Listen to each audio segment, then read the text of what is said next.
अस्सलाम वालेकुम वरहमतुल्लाहि वबरकातुहू। क्या हालचाल है स्टूडेंट्स। उम्मीद करता हूँ अब तक के जितने लेक्चर्स हैं आपको समझ आ चुके होंगे और आप काम भी कर रहे होंगे। यहाँ पर मुझे आपकी ज़रूरत है, आपके सपोर्ट की। सपोर्ट किस तरह से? आप जब भी वीडियो देखते हैं लाजमी तौर पर लाइक किया करें या डिसलाइक करें। नहीं पसंद आया डिसलाइक करें, पसंद आई ये वीडियो, लेक्चर समझ आ गई है तो लाइक कर दें। इससे हमें पता लगता है कि कितने स्टूडेंट्स को ये लेक्चर समझ आया है और कितनों को नहीं।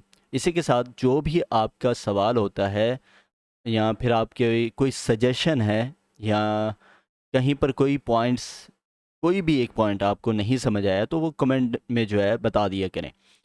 और इसके साथ एक और चीज़ जो है वो है कि चैनल को सब्सक्राइब करना। अगर आप चैनल बगैर सब्सक्राइब किए देख रहे हैं तो इन फ्यूचर अगर कोई चीज़ आती है उससे रिलेट करता हुआ, वर्डप्रेस से रिलेट करती हुई कोई वीडियो आती है तो आपको नहीं पता लगेगा। और दूसरा ये कि आप दोस्तों के साथ लाजमी शेयर करें। दोस्तों को कहें जो टेक से रिलेट करते हैं तो उन्हें कहें कि इस चैनल को सब्सक्राइब करें। तो इस तरह की हमें आपके सपोर्ट की ज़रूरत है। उम्मीद करता हूँ कि आप सब जो है इसमें अपना हिस्सा शामिल करेंगे। तो आज हम सीखने वाले हैं फॉर्म वैलिडेशन। टेक्निकल फील्ड में नहीं सीखेंगे, मतलब पीएचपी के ज़रिए से नहीं सीखेंगे, बट फ्रंट एंड से जितनी कर सकेंगे वो सीखेंगे, ताकि ये जो कोर्स में हम बिगनर्स का ख्याल करते हुए कर रहे हैं तो इसमें उनको कोई चीज़ भी मुश्किल ना लगे। लेकिन इन फ्यूचर अगर आप चाह रहे होंगे कि हम पीएचपी के ज़रिए से फॉर्म वैलिडेशन कर सकें तो कैसे करेंगे, तो वो आप मुझे कमेंट में बता दीजिएगा। अगर आपने सीखनी होगी पीएचपी वैलिडेशन तो वो मैं आपको अलहदा से एक वीडियो बना के यूट्यूब चैनल पर दे दूँगा। तो यहाँ पे हम बनाएंगे एक फॉर्म। किसी भी तरह का फॉर्म हो सकता है, स्टूडेंट रजिस्ट्रेशन फॉर्म हो सकता है या फिर लॉगिन या साइन अप का फॉर्म हो सकता है या जिस चीज़ कॉन्टैक्ट का फॉर्म हो सकता है। तो नाम वैसे ही मैंने कॉन्टैक्ट रख दिया तो हम यहाँ पे तीन चार फील्ड्स बना लेंगे। चलिए क्या करना है, यहाँ पर आएंगे एलिमेंट टेम्पलेट्स थीम बिल्डर, और यहाँ पर हम पेजेस में आते हैं। पेजेस में हमने बनाया हुआ था कॉन्टैक्ट अस का। तो जब एक दफ़ा आप किसी भी पेज को एलिमेंटर में डिज़ाइन कर लेते हैं वहाँ पे लिखा आ जाता है एडिट विद एलिमेंटर। यहाँ पे हम एडिट विद एलिमेंटर पर क्लिक करेंगे तो ये पेज एलिमेंटर पर ओपन हो जाएगा। आज के ही लेक्चर जो है इसमें हम फॉर्म के बाद सीखने वाले हैं HTML और CSS को भी। और उसमें जो है आपने कंफ्यूज भी नहीं होना, ना टेंशन लेनी है, सब कुछ समझ आएगा इंशाल्लाह। अच्छा, यहाँ पर आते हैं और यहाँ पे आपने ऊपर सर्च करना है फॉर्म। तो बाकी डिज़ाइनिंग वगैरह मैं आपको सारा कुछ बता चुका हूँ पिछले लेक्चर में, तो इसमें ज़्यादा मैं डिज़ाइनिंग को नहीं छेड़ूंगा और ना किसी और चीज़ को, मैं सिर्फ और सिर्फ फॉर्म का बताने लूँगा। यहाँ सबसे ऊपर आ रहा है फॉर्म का नाम। क्या आप फॉर्म किस चीज़ से रिलेटेड बनाने लगे हैं? यहाँ पे हम लिख देते हैं कॉन्टैक्ट अस फॉर्म है। दैन उसके बाद यहाँ पर फील्ड्स आ रही हैं, name, email, message. For example यहाँ पे कुछ और लेना है आपने तो कुछ और भी ले सकते हैं। फॉर एग्जांपल हम चेक बॉक्स ले लेते हैं और यहाँ पे हमने उसका चेक बॉक्स। दैन उसके बाद लेबल है आर यू एक्सेप्टेड।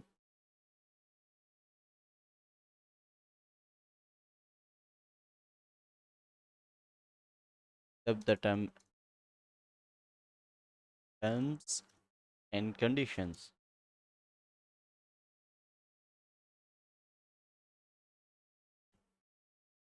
ये हमने लिख दिया accept the terms and conditions. ये लेबल है, जिस तरह यहाँ पर मैसेज लिखा हुआ है, ईमेल लिखा हुआ है, नेम। उसके बाद यहाँ पर है ऑप्शन। यहाँ पर आपने ऑप्शन में एक्सेप्ट देना है इस तरह से। और उसके बाद फॉर एग्जांपल कोई और भी आपके पास है नॉट एक्सेप्ट या जो भी आप देना चाह रहे हैं, यहाँ पर हमें एक ही रख रहे हैं अभी, एक्सेप्ट वाला। और उसके बाद यहाँ पर हम करेंगे कि ये लाजमी यूज़र आके चेक करके जाए तो यहाँ पे रिक्वायर्ड कर देंगे इसे। तो इससे क्या होगा, ये रिक्वायर्ड हो जाएगा कि लाजमी चेक करके जाए, अदरवाइज़ फॉर्म सबमिट नहीं होगा। यहाँ पर नेम को ओपन करते हैं तो यहाँ पर हमारे पास सबसे ऊपर है टाइप, कि इस नेम फील्ड के अंदर किस टाइप का कंटेंट आएगा। तो यहाँ पे जब टेक्स्ट करते हैं तो टेक्स्ट में सब कुछ आ जाता है, all type of string, number, letters, special characters, सब कुछ आ रहा होता है। लेबल है जो ऊपर आपको नज़र आ रहा है और ये प्लेस होल्डर है जो इस फील्ड के अंदर नज़र आ रहा है। अगर इसे रिक्वायर्ड करना है तो आप इस पर चेक कर दें। अब इसको इनपुट किए बगैर यूज़र फॉर्म को सेंड नहीं कर सकता। यहाँ पर लिखा भी आ रहा है please fill out this field, क्योंकि अगर इसे फिल नहीं करेगा यूज़र तो वो फॉर्म सबमिट नहीं कर सकेगा। तो ये रिक्वायर्ड है, ये भी हमने चेक कर दिया। उसके बाद कॉलम की विड्थ है, फॉर एग्जांपल हम यहाँ पे 50% कर देते हैं, और उसके बाद ये ईमेल है, ईमेल को भी हम 50% कर देते हैं। तो ये फॉर्म इस तरह से नज़र आएगा, ये डिवाइड हो गया दो सेक्शंस में और इनकी विड्थ आपस में डिवाइड होगी। देन उसके बाद यहाँ पर एडवांस में है हमारे पास, यहाँ अगर यूज़र फॉर एग्जांपल कोई मैसेज नहीं देता तो डिफ़ॉल्ट वैल्यू आप क्या रखना चाह रहे हो। हमने मैसेज को रिक्वायर्ड नहीं किया तो यहाँ पे रख देते हैं कुछ भी जो आप सबमिट करना चाह रहे हैं। यहाँ पर हम ले लेंगे 1 मिनट, ईमेल मैसेज भी हम रिक्वायर्ड करते हैं, ये सारा कुछ। टेक्स्ट एरिया, टेक्स्ट एरिया ये इस तरह का बॉक्स होता है जो थोड़ा सा बड़ा होता है, यहाँ पे ऐड आइटम करते हैं और इसको मैं ऊपर ले जाता हूँ क्योंकि टर्म्स एंड कंडीशंस नीचे रखनी। आइटम 4 पे यहाँ लेबल लगा देता हूँ city, city place holder city, और यहाँ पर जाऊँगा एडवांस में और बाय डिफ़ॉल्ट वैल्यू रख दूँगा रहीम यार खान। और यहाँ कंटेंट में आऊँगा और यहाँ से हमने सेलेक्ट करना है सेलेक्ट वाला ऑप्शन कि सेलेक्ट कर सके, ड्रॉप डाउन आएगा। ड्रॉप डाउन में जो वैल्यू आप देना चाह रही हैं वो सारी यहाँ पे दे सकते हैं। फॉर एग्जांपल जो रहीम यार खान है, यहाँ पर जो आप दे रहे हैं ये एडवांस में डिफ़ॉल्ट में, वो एक वैल्यू यहाँ पर होनी चाहिए, सेम एज इट इज़। और उसके बाद लाहौर, दैन हम सेलेक्ट कर लेते हैं इस्लामाबाद, कराची, इस तरह से लास्ट में जो वैल्यू रखेंगे वो आएगी आपको यहाँ पे नज़र। मैं यहाँ से इसको बस से हटा देता हूँ, ये 4 वैल्यूज़ रख ली, ड्रॉप डाउन में आएंगे तो ये 4 वैल्यूज़ आ गई। ये हमारे पास फॉर्म बन गया। मल्टीपल सिलेक्शन ये है कि यहाँ से यूज़र मल्टीपल सेलेक्ट कर सकता है, ये 2 सिलेक्शन हो सकती हैं शिफ्ट के साथ, तो इस तरह से वो सिलेक्ट करके भेज सकता है, लेकिन हम मल्टीपल सिलेक्शन नहीं कर रहे, ठीक है। और यहाँ पर वो कह रहा है कितनी रोज़ दिखानी है। मल्टीपल सिलेक्शन अगर आप कर रहे हैं तो यहाँ पे कितनी रोज़ शो कराना चाह रहे हैं तो उतनी रोज़ आप शो करवा सकते हैं। यहाँ पर हम मल्टीपल सिलेक्शन को ऑफ़ कर देते हैं, सिटी को ऊपर किया और ये सारा कुछ हमने कर दिया। यहाँ पे आ रही हैं दो चीज़ें, जब आप फॉर्म वाले फील्ड्स में एंड में आएंगे तो यहाँ पर लेबल आ रहा है कि लेबल को आप शो कराना चाह रहे हैं या नहीं। तो लेबल हाइड हो गए सारे जितने भी लेबल्स हैं। अगर लेबल शो करा देंगे तो आपके पास एक और चीज़ आएगी रिक्वायर्ड मार्क। यहाँ पर आप देखें लाल रंग का स्टार बना हुआ आ रहा है, इसका मतलब है यूज़र को इससे पता लगेगा कि ये फील्ड लाजमी फिल करनी है, अदरवाइज़ हम फॉर्म को सबमिट नहीं कर सकते। तो यहाँ पे रिक्वायर्ड मार्क को अनचेक करूँगा तो यहाँ से स्टार्स गायब हो जाएंगे, इसको भी हाइड करूँगा तो हमारे पास फील्ड्स गायब हो जाएंगी जो ऊपर लेबल्स लगे हुए थे। हम आते हैं बटन्स में, तो ये वाला बटन जो है इसकी यहाँ पे आ रहा है, ये सेंटर में करेंगे तो इसकी विड्थ और कम हो जाएगी। और उसके बाद कॉलम विड्थ डिफ़ॉल्ट कर देते हैं, स्मॉल एक्स्ट्रा स्मॉल। बटन किस टाइप का चाहिए, कितने साइज़ का चाहिए, और यहाँ पर बटन पे क्या लिखा हुआ है, सबमिट सेंड, या सबमिट कर देते हैं सेंड मैसेज, ये लिख दिया। और इसके साथ अगर आप कोई आइकन लगाना चाह रहे हैं तो वो आइकन भी लगा सकते हैं। यहाँ पर मैं सेंड का देखता हूँ, सेंड या सबमिट, सबमिट भी नहीं, पर एक ऑप्शन होता है पिन का, नेविगेट लोकेशन, ये वाला, ये वाला जो है हम लगा देते हैं। अब ये शुरू में आ रहा है, यहाँ पर ऑप्शन आ गया है आफ्टर या बिफोर, इस तरह से अगर आप इसे हटाना चाहते हैं यहाँ पे क्लिक करते हैं। आइकन में स्पेसिंग देना चाह रहे हैं, इस तरह से स्पेस दे सकते हैं, इसको 10 कर देते हैं। और उसके बाद एक्शन आफ्टर सबमिट, सबमिट होने के बाद मतलब ये फॉर्म फिल कर दिया, यूज़र ने सेंड कर दिया, सेंड होने के बाद क्या हो, आपको ईमेल आए, ईमेल यहाँ से आपने सेलेक्ट कर लेनी, ये सिलेक्ट है पहले से। इसी तरह कलेक्ट सबमिशंस, सबमिशंस यहाँ पर हमारे वर्डप्रेस के अंदर ही एलिमेंटर का एक ऑप्शन है, यहाँ पर आएंगे एलिमेंटर, ये सबमिशंस, जितने भी फॉर्म सबमिट होंगे वो सारे यहाँ पर रिसीव हो रहे होंगे, और उसी के साथ साथ आपको ईमेल पर भी आ रहे होंगे। ईमेल कौन सी, जो आपने ईमेल यहाँ पर बताई होगी, ये ईमेल है, और यहाँ पर वो सारे ईमेल्स आ रही होंगी आपके पास जो आपने वर्डप्रेस में ईमेल लगाई होगी। और ऑल फील्ड्स आ रहे हैं यहाँ पे लिखा हुआ। अगर आप चाह रहे हैं कि कोई स्पेशल फील्ड, आप सारी फील्ड्स नहीं चाह रहे, सिर्फ आप कोई एक फील्ड चाह रहे हैं, तो यहाँ पर आएँ और यहाँ से आके आपने एडवांस में आना है और ये आपने कॉपी कर लेना शॉर्ट कोड, और देन आपने यहाँ पे ईमेल्स में आना है और इसे यहाँ पे पेस्ट कर देना है। अब इससे क्या होगा, अगर मैं इसे हटा देता हूँ ऑल फील्ड्स को, तो अब सिर्फ और सिर्फ नेम रिसीव होगा ईमेल में ही, सबमिशंस में। तो यहाँ पर हम क्या करते हैं, सबमिशन में सब कुछ आएगा लेकिन ईमेल में सिर्फ नाम आएगा। तो यहाँ पे हम दोबारा से ऑल फील्ड्स को वापस ले आते हैं और इसे रिमूव कर देता हूँ। ये बस आपको बताना था कि इस तरह से आप जो है ये यहाँ पे रख सकते हैं। यहाँ मेरे ख्याल से सिंपल आप यहाँ पर नेम भी लिखेंगे तब भी वो एक्सेप्ट कर लेगा। लेकिन ये याद रखिएगा, ये डुप्लीकेट नहीं होने चाहिए। यहाँ पे आपने एक पे नाम लिखे, ये खुद ही रख लेता है बाय डिफ़ॉल्ट, और ये कहीं भी मिसमैच नहीं होगा, सब यूनिक होंगे। ये हो गया हमारा ईमेल वाला स्टेप। यहाँ पर आपने क्या चीज़ शो करवाना चाह रहे हैं, फ्रॉम ईमेल, जिस भी यूज़र की ईमेल आएगी, from from blog reply. Okay, हो गया। यहाँ पे कुछ भी, अच्छा यहाँ पे नीचे आ रहा है मेटा डाटा। ये मेटा डाटा क्या है? मेटा डाटा ये है कि जो यूज़र ये फॉर्म फिल करके सबमिट करेगा, डेट भी आएगी उस ईमेल के साथ, उस ईमेल के साथ टाइम भी आएगा, पेज का यूआरएल भी आएगा, यूज़र एजेंट मतलब कौन से ब्राउज़र के ज़रिए से उसने सेंड किया है, उसकी आईपी एड्रेस क्या है, ये सारा कुछ जो है हमें ईमेल में रिसीव होगा। स्टेप सेटिंग ये अभी बताता हूँ, 1 मिनट। और उसके बाद एडिशनल सेटिंग है, फॉर्म की कोई आईडी रखना चाहते हैं। आईडी क्लास क्या होता है, इस फॉर्म, इस सेक्शन मतलब इस लेक्चर के एंड तक आपको पता लग जाएगा। और यहाँ पे है कस्टम मैसेजेस। कस्टम मैसेजेस क्या होता है कि यहाँ पे अगर फॉर्म सबमिट हो जाता है सक्सेसफुली तो ये मैसेज शो होगा। आप यहाँ पे इसे चेंज भी कर सकते हैं। द कॉन्टैक्ट फॉर्म मैं लिख देता हूँ, फॉर्म सेंड सक्सेसफुली। और अगर कोई एरर आ जाता है तो एरर शो करेगा, दिस फील्ड इज़ रिक्वायर्ड। मतलब कोई फील्ड अगर ऐसी, ये 3 फील्ड्स रिक्वायर्ड हैं और यूज़र इसे सबमिट कर देता है तो क्या होगा, वो मतलब उसने फिल नहीं की, सबमिट कर दी, तो यहाँ पर उसे मैसेज आएगा। और इनवैलिड, कोई और इनवैलिड हो जाता है कुछ भी, तो वो ये वाला मैसेज आ जाएगा। इसे अपडेट करते हैं और इसकी सारी सेटिंग वगैरह, स्टाइल शीट वगैरह यहाँ से आप चेंज कर सकते हो, कितना गैप रखना है, क्या कुछ करना है, सारा कुछ यहाँ से मैंने आपको कल बता दिया था, आप कर सकते हो।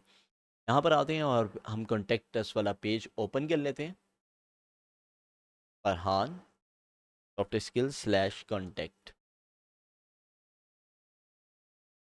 ये हमारे पास ओपन हो गया। और यहाँ पे मैं फॉर एग्जांपल सबमिट करता हूँ, कुछ भी नहीं हमें चेक किया, तो यहाँ पे आ गया please fill out this field. अब जैसे इस फील्ड को फिल करूँगा फरहान इलाही, और यहाँ पे मैं कोई नंबर देने की कोशिश करता हूँ, सेंड करूँगा, ये कहेगा प्लीज़ इंक्लूड, मतलब ये ईमेल नहीं है वो कहता है। तो यहाँ पे हमने क्या करना है, ईमेल देनी है तभी वो एक्सेप्ट करेगा, @mail.com। इसके बाद यहाँ पर मैसेज है,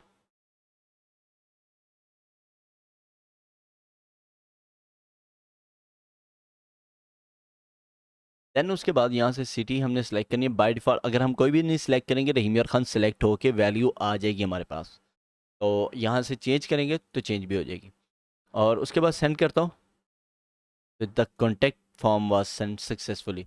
अब यहाँ पर देखते हैं एक और चीज़, accept and terms and conditions और चेक बॉक्स।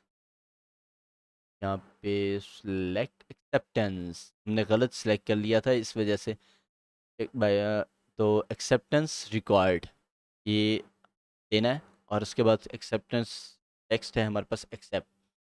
अब बाय डिफ़ॉल्ट ये चेक नहीं कर रहे हम, अगर आप चाह रहे हैं बाय डिफ़ॉल्ट चेक करें तो ये इस पर क्लिक कर दें, अदरवाइज इस पर क्लिक करें, एक्सेप्टेंस है।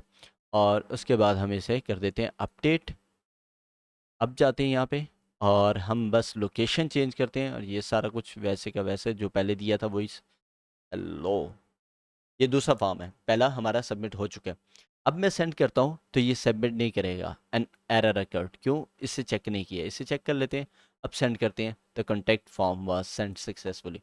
अब चलते हैं सबमिशंस में, इसको रिफ्रेश करते हैं।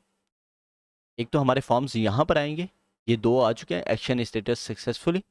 और यहाँ पर अगर इसे ओपन करेंगे, आप व्यू करेंगे, ये आपको बता देगा इसमें क्या किया था, नेम थे, ईमेल थी, मैसेज आ गया, सिटी आ गया लाहौर, और एक्सेप्ट द टर्म्स। पहला फॉर्म एक्सेप्ट नहीं हुआ था क्योंकि ये फील्ड ही हमने अलहदा चूज़ की थी। अगर दूसरे में जाएंगे, व्यू करते हैं इसको, तो यहाँ पर ये फरहान इलाही आ गया, और यहाँ पे एक्सेप्ट फरहान,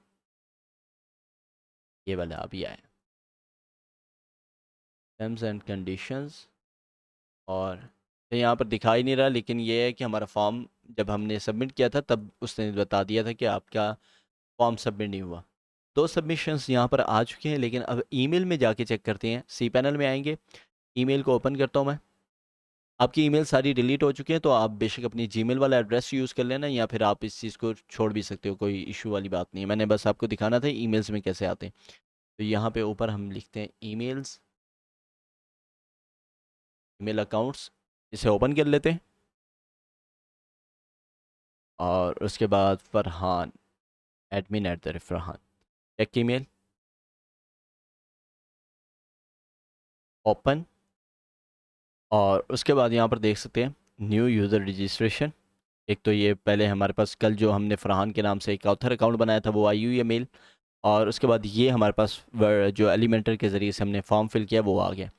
नाम है फरहान लाई, ईमेल आ गई और मैसेज आ गया, सिटी आ गई। Accept the terms and condition, यहाँ पे कोई वैल्यू नहीं आई क्योंकि हमने एक्सेप्ट ही नहीं किया था। और ये डिटेल जो मेटा डाटा मैं आपको कह रहा था, डेट आ गई, टाइम आ गया, पेज का यूआरएल आ गया, यूज़र एजेंट मतलब कौन से ब्राउज़र से इस्तेमाल कर रहा है, ठीक है। और उसके बाद यहाँ पे विंडो ऑपरेटिंग सिस्टम हमारा इस्तेमाल हो रहा है, यहाँ पर वो बताएगा क्रोम का कौन सा वर्जन इस्तेमाल किया है। और रिमोट आईपी आईपी एड्रेस उसने बता दी है, पावर्ड बाय एलिमेंटर। और उसके बाद यहाँ पर आते हैं, तो ये देखें यहाँ पे एक्सेप्ट, मतलब यहाँ पे हमने एक्सेप्ट कर लिया था तो वो एक्सेप्ट आ रहा है। ये हो गया हमारा काम। अब मज़ीद इसे बढ़ाना चाहें मज़ीद बढ़ा भी सकते हैं। यहाँ पे ऐड आइटम करना है, ऐड आइटम के बाद आप यहाँ पे मज़ीद चीज़ें भी एक्सेप्टेंस वगैरह दे सकते हैं। यहाँ टाइम डेट जो चीज़ आप चाह रहे हैं, फ़ाइल अपलोड करवानी है, ये फ़ाइल अपलोड का ऑप्शन आ गया, ये फ़ाइल को चूज़ करने का ऑप्शन आ गया। इसे रिक्वायर्ड करना है, रिक्वायर्ड कर सकते हैं। यहाँ पे मैक्सिमम फ़ाइल साइज़ कि कितने साइज़ की फ़ाइल हो, 10 MB की।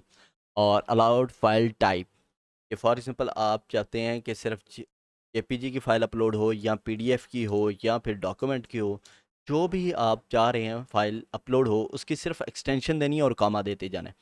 और यूज़र अगर मल्टीपल फाइल्स सेलेक्ट करने का ऑप्शन देना चाहते हैं, आप एक ही दफ़ा में वो 5-6 फाइलें सेलेक्ट कर सके, तो इस तरह से ऑप्शन देना है। अदरवाइज़ आप इस तरह देंगे, अब ये मल्टीपल सिलेक्शन नहीं कर सकता। तो इस तरह से ये सारा कुछ हो गया। और एक और चीज़ रहेगी कि स्टेप, यहीं पर आते हैं और मैं इसको जो है इसका लेबल दे देता हूँ ताकि यहाँ पे लेबल चेंज हो जाए, फाइल। दैन यहाँ पे ऐड आइटम करेंगे और यहाँ पे लेबल देता हूँ स्टेप 2। स्टेप 2 लिखा और यहाँ पे आऊँगा, नीचे आ रहा है स्टेप। इससे क्या होता है, अब मैंने स्टेप बाइज अपना फॉर्म बना दिया। यहाँ पे स्टेप 1 आ गया, नीचे स्टेप 2 आ गया। यहाँ पे आइटम 1 पे क्लिक करूँगा, ये आइटम 1 है और ये स्टेप 2 बन गया है हमारा।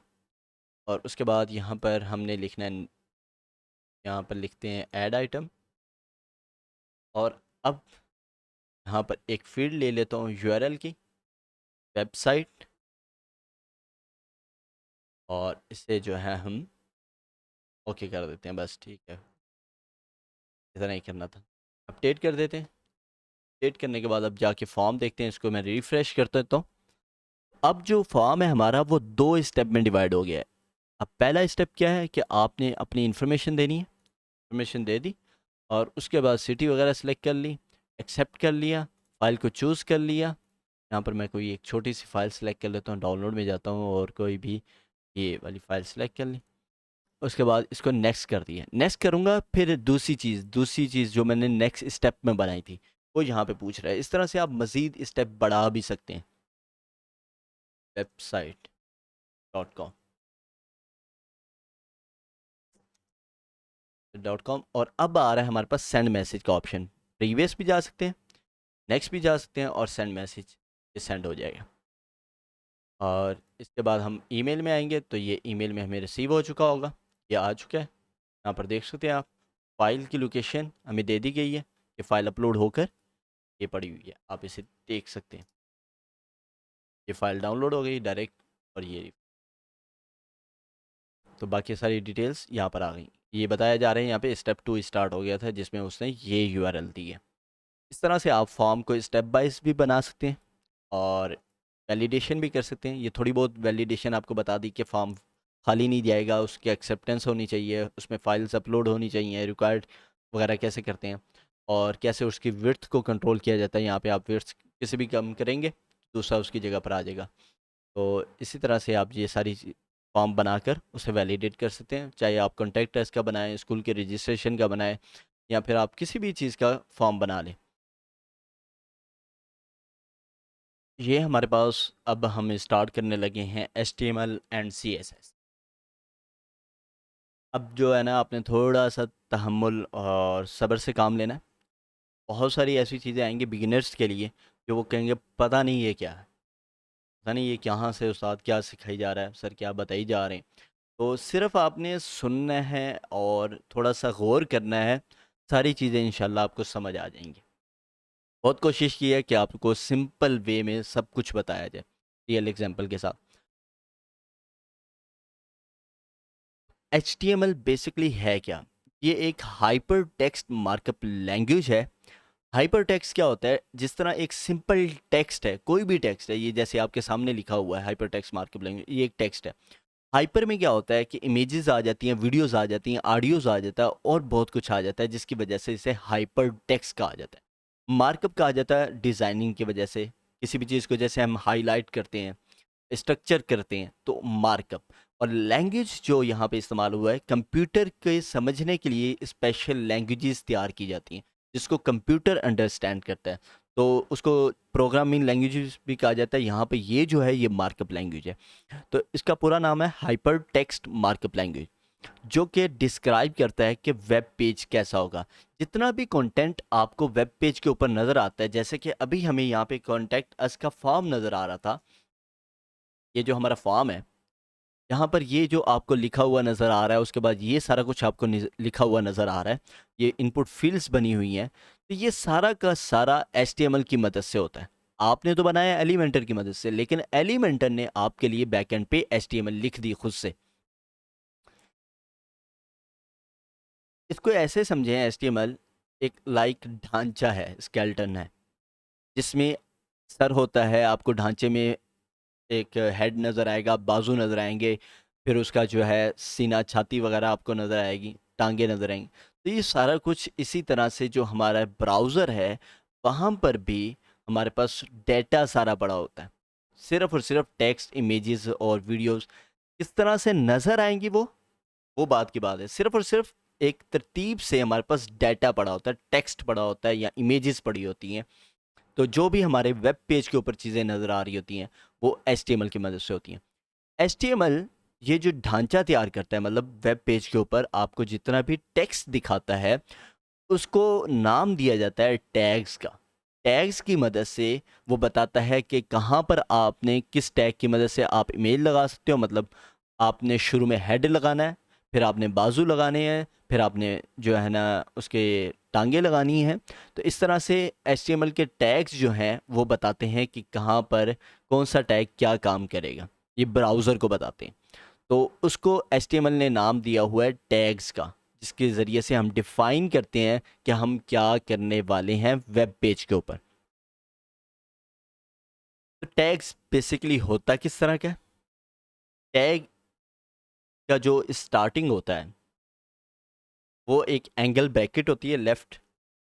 यहाँ पर जो आपको लेफ़्ट में एंगल ब्रैकेट नज़र आ रही है, ये है टैग का स्टार्टिंग पॉइंट।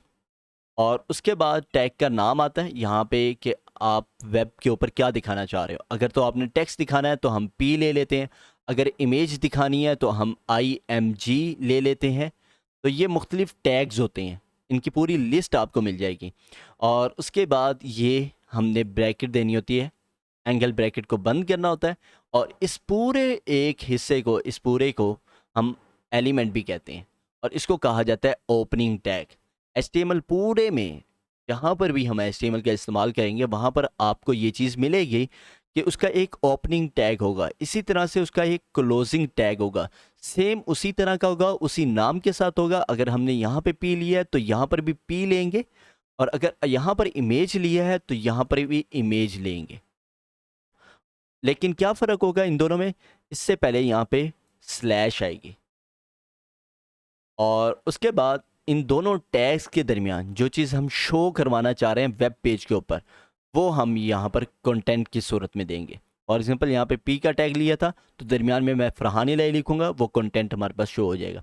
तो अब थोड़ा सा थ्योरी से हटकर हम प्रैक्टिकल की तरफ चलते हैं, बाद में थ्योरी की तरफ वापस आएंगे। तो क्या करना है हमने, यहाँ पर चलते हैं पेजेस में और एक पेज क्रिएट कर लेते हैं बिल्कुल एम्प्टी सा। यहाँ पर मैं लिखता हूँ HTML और पब्लिश कर देता हूँ। पब्लिश करूँगा और यहाँ पे लिखूँगा HTML, जो अभी पेज बनाया ये HTML,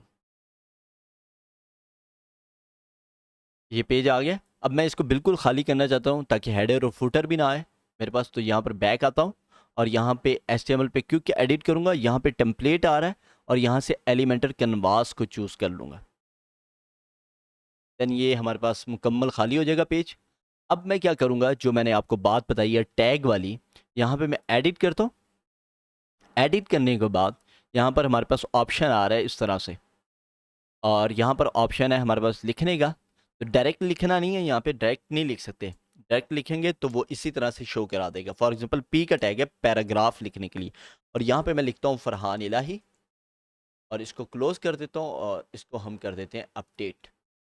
अपडेट करने के बाद यहाँ जाके देखता हूँ तो यहाँ पे ये इसी तरह से शो कर रहा है, मतलब वो टैग भी शो कर रहा है। लेकिन यहाँ पर अगर हम HTML में लिखेंगे तो ये टैग शो नहीं होंगे। इसके लिए क्या करना है, यहाँ पे आएंगे प्लस के बटन पे और यहाँ पे मैं लिखूंगा HTML। तो यहाँ पे मुझे ये एक ऑप्शन दे देगा जहाँ पे हम कस्टम HTML अपने खुद की HTML लिख सकते हैं। तो यहाँ पे अब मैं यूज़ करूँगा वो जो पी का टैग है, एंगल ब्रैकेट स्टार्ट की बंद की, और यहाँ पर हमारा सारा कंटेंट आएगा जो भी हम कंटेंट लिखना चाह रहे हैं। Is a web developer and designer. Then उसके बाद हमने इसको फॉरवर्ड स्लैश आ जाता है, ये आपने देनी है। और उसके बाद आपने इसका उसी नाम से, ये हमने पी से स्टार्ट किया था तो इसको एंड भी हम पी से कर रहे हैं। तो ये हमने यहाँ पर स्टार्ट इस तरह से करना है। इसको मैं कर देता हूँ अपडेट। अपडेट करने के बाद यहाँ पर आकर देखूंगा तो अब आप देखेंगे यहाँ पे हमारे पास पी के टैग नहीं आ रहे। और अब चलते हैं वापस ताकि आपको इस चीज़ की समझ आ गई होगी किस तरह से मैं बात कर रहा था। ये ओपनिंग टैग शुरू में आता है, कोई भी चीज़ आपने डिस्प्ले करवानी है और उस टैग का नाम आता है यहाँ पर कि आप टैग कौन सा चूज़ करना चाह रहे हैं। यहाँ पर टैग का नाम आ जाएगा, फिर आपका कंटेंट आएगा इसके दरमियान में, और लास्ट में जहाँ पर आप चाह रहे हैं हाँ भाई मेरा कंटेंट ख़त्म हो गया, वो चाहे इमेज थी, वीडियो थी, ऑडियो थी, कुछ भी था, तो उसके बाद आपने ये टैग इस्तेमाल करना है, क्लोजिंग टैग।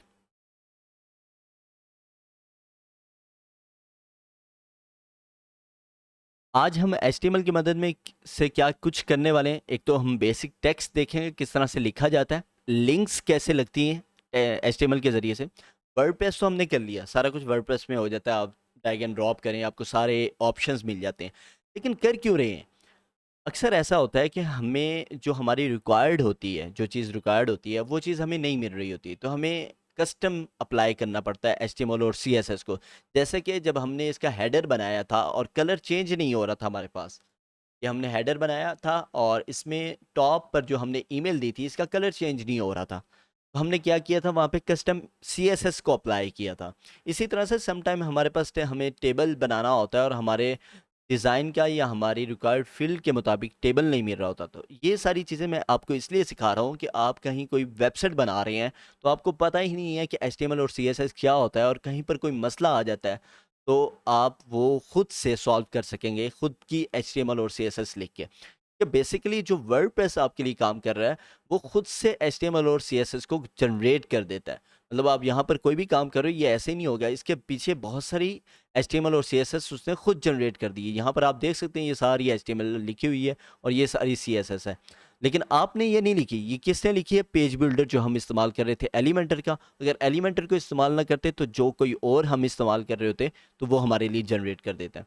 तो ये अब हम खुद करेंगे। हम टेक्स्ट के ऊपर देखेंगे और लिंक्स को देखेंगे, ये पहले देख लेते हैं, उसके बाद टेबल्स की तरफ चलेंगे। यहाँ पर ये टेक्स्ट तो हमने लिख लिया, पी का टैग लगाया था, टेक्स्ट लिखा गया।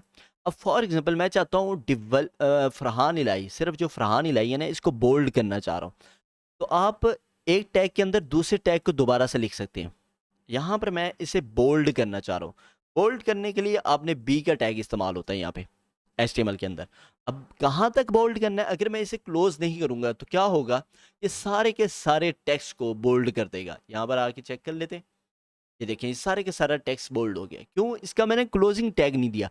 HTML कभी भी आपको एरर नहीं देगा। इसका बेसिक सिंटैक्स भी होता है, वो मैंने आपको जानबूझ के नहीं बताया ताकि आप कंफ्यूज ना हो। यहाँ पर आते हैं और इसका क्लोजिंग टैग दे देते हैं। क्लोजिंग टैग दे दिया, पी ले लिया और उसके बाद बी, और उसके अंदर अब क्या करेगा वो, इस टेक्स्ट को बोल्ड कर देगा, बाकी सारा नॉर्मल टेक्स्ट रहेगा। अपडेट कर देता हूँ और यहाँ पे आके चेक कर लेते हैं। ये फरहान इलाही बोल्ड हो गया और बाकी सारा टेक्स्ट नॉर्मल है। अब मैं चाह रहा हूँ कि ये जो टेक्स्ट है डेवलपर एंड डिज़ाइनर, ये इटैलिक हो जाए। इटैलिक के लिए यूज़ होता है आई का टैग। आई का टैग यूज़ किया और /i, यहाँ पर डेवलपर का डी बड़ा कर देते हैं और अपडेट कर देते हैं। इसको रिफ्रेश करता हूँ तो यहाँ पर देख सकते हैं अब डेवलपर एंड डिज़ाइनर ये हमारे पास इटैलिक हो गया, और हानि ही हमारे पास बोल्ड हो गया, और बाकी टेक्स्ट जो था वो नॉर्मल है। अब यहाँ पे हम फॉर एग्जाम्पल वेब के नीचे मैं जो है एक लाइन देना चाह रहा हूँ, अंडरलाइन, तो वो कैसे आएगी, यहाँ पे फॉर इसी के नीचे दे देते हैं डिज़ाइनर के नीचे। तो यहाँ पर आपने दोबारा से टैग ले लेना है यू का, यू का टैग लेंगे, उससे लगती है अंडरलाइन। ये आप चेंज करेंगे तो अंडरलाइन नहीं लगेगी। फॉर एग्जांपल मैं कहता हूँ अंडरलाइन पूरा लिख दूंगा, तो उसे नहीं पता कि अंडरलाइन पूरा क्या है, सिर्फ वो यू को समझता है। तो आपने यू का टैग लेना है अंडरलाइन लगाने के लिए। अपडेट करता हूँ, अपडेट करने के बाद यहाँ पर आकर देखूंगा, यहाँ पर अंडरलाइन लग जाएगी। जो काम हम वहाँ पे कर रहे थे, हमें बहुत इजी लग रहा था कि हम सिंपल यहाँ से चूज़ कर लेते हैं, एलिमेंटर पे काम कर रहे थे, और एलिमेंटर में यहाँ हमारे पास सारे ऑप्शंस आ रहे थे। किसी भी टेक्स्ट को हमने इटैलिक करना था, बोल्ड करना था, सारे ऑप्शंस हमें नज़र आ रहे होते थे, हम उस पर काम कर रहे थे। और असल में बेसिकली एलिमेंटर हमारे लिए इस तरह का पीछे कोड जनरेट कर रहा होता है। अब ये काम हो गया, हमारे पास इटैलिक हो गया, सारा कुछ हो गया। अब ये बेसिक चीज़ें थी टेक्स्ट के लिए। पैराग्राफ लिखना है तो पी, और इसी तरह से अगर आपने उसे बोल्ड करना है बी, आपने उसे इटैलिक करना है आई, और उसको अंडरलाइन करना है तो यू का टैग। और जहाँ तक करना है आपने वहाँ पे, यहाँ पर देख सकते हैं मैंने डिज़ाइनर को सिर्फ और सिर्फ हाईलाइट अंडरलाइन करना था, तो यू के अंदर उसे लिख दिया। अब डिज़ाइनर जो है इटैलिक भी है क्योंकि वो इस टैग के अंदर आ रहा है, यहाँ पर ये टैग और उसके बाद ये टैग। तो ये पूरा का पूरा टेक्स्ट इटैलिक है पहले तो, फिर उसके बाद ये वाला टेक्स्ट जो है वो हमारे पास अंडरलाइन के साथ है। अब इसके जो लिस्ट है वो मैं आपको यहाँ पे दिखा देता हूँ। HTML लिस्ट, टैग लिस्ट लिखेंगे, HTML टैग लिस्ट आप लिखें, आपको मुकम्मल लिस्ट मिल जाएगी। यहाँ पे ये वेबसाइट है W3 स्कूल्स, इस पे चले जाएं, या आप वैसे लिखें PDF तो आपको पूरी PDF फाइल मिल जाएगी जिसके अंदर HTML के सारे टैग्स लिखे होंगे। ये PDF फाइल है, इसमें सारे टैग्स लिखे हुए हैं। ये मुश्किल है, इसको दफ़ा मारें, यहाँ पर आए और उसके बाद ये दूसरी लिस्ट ओपन होगी।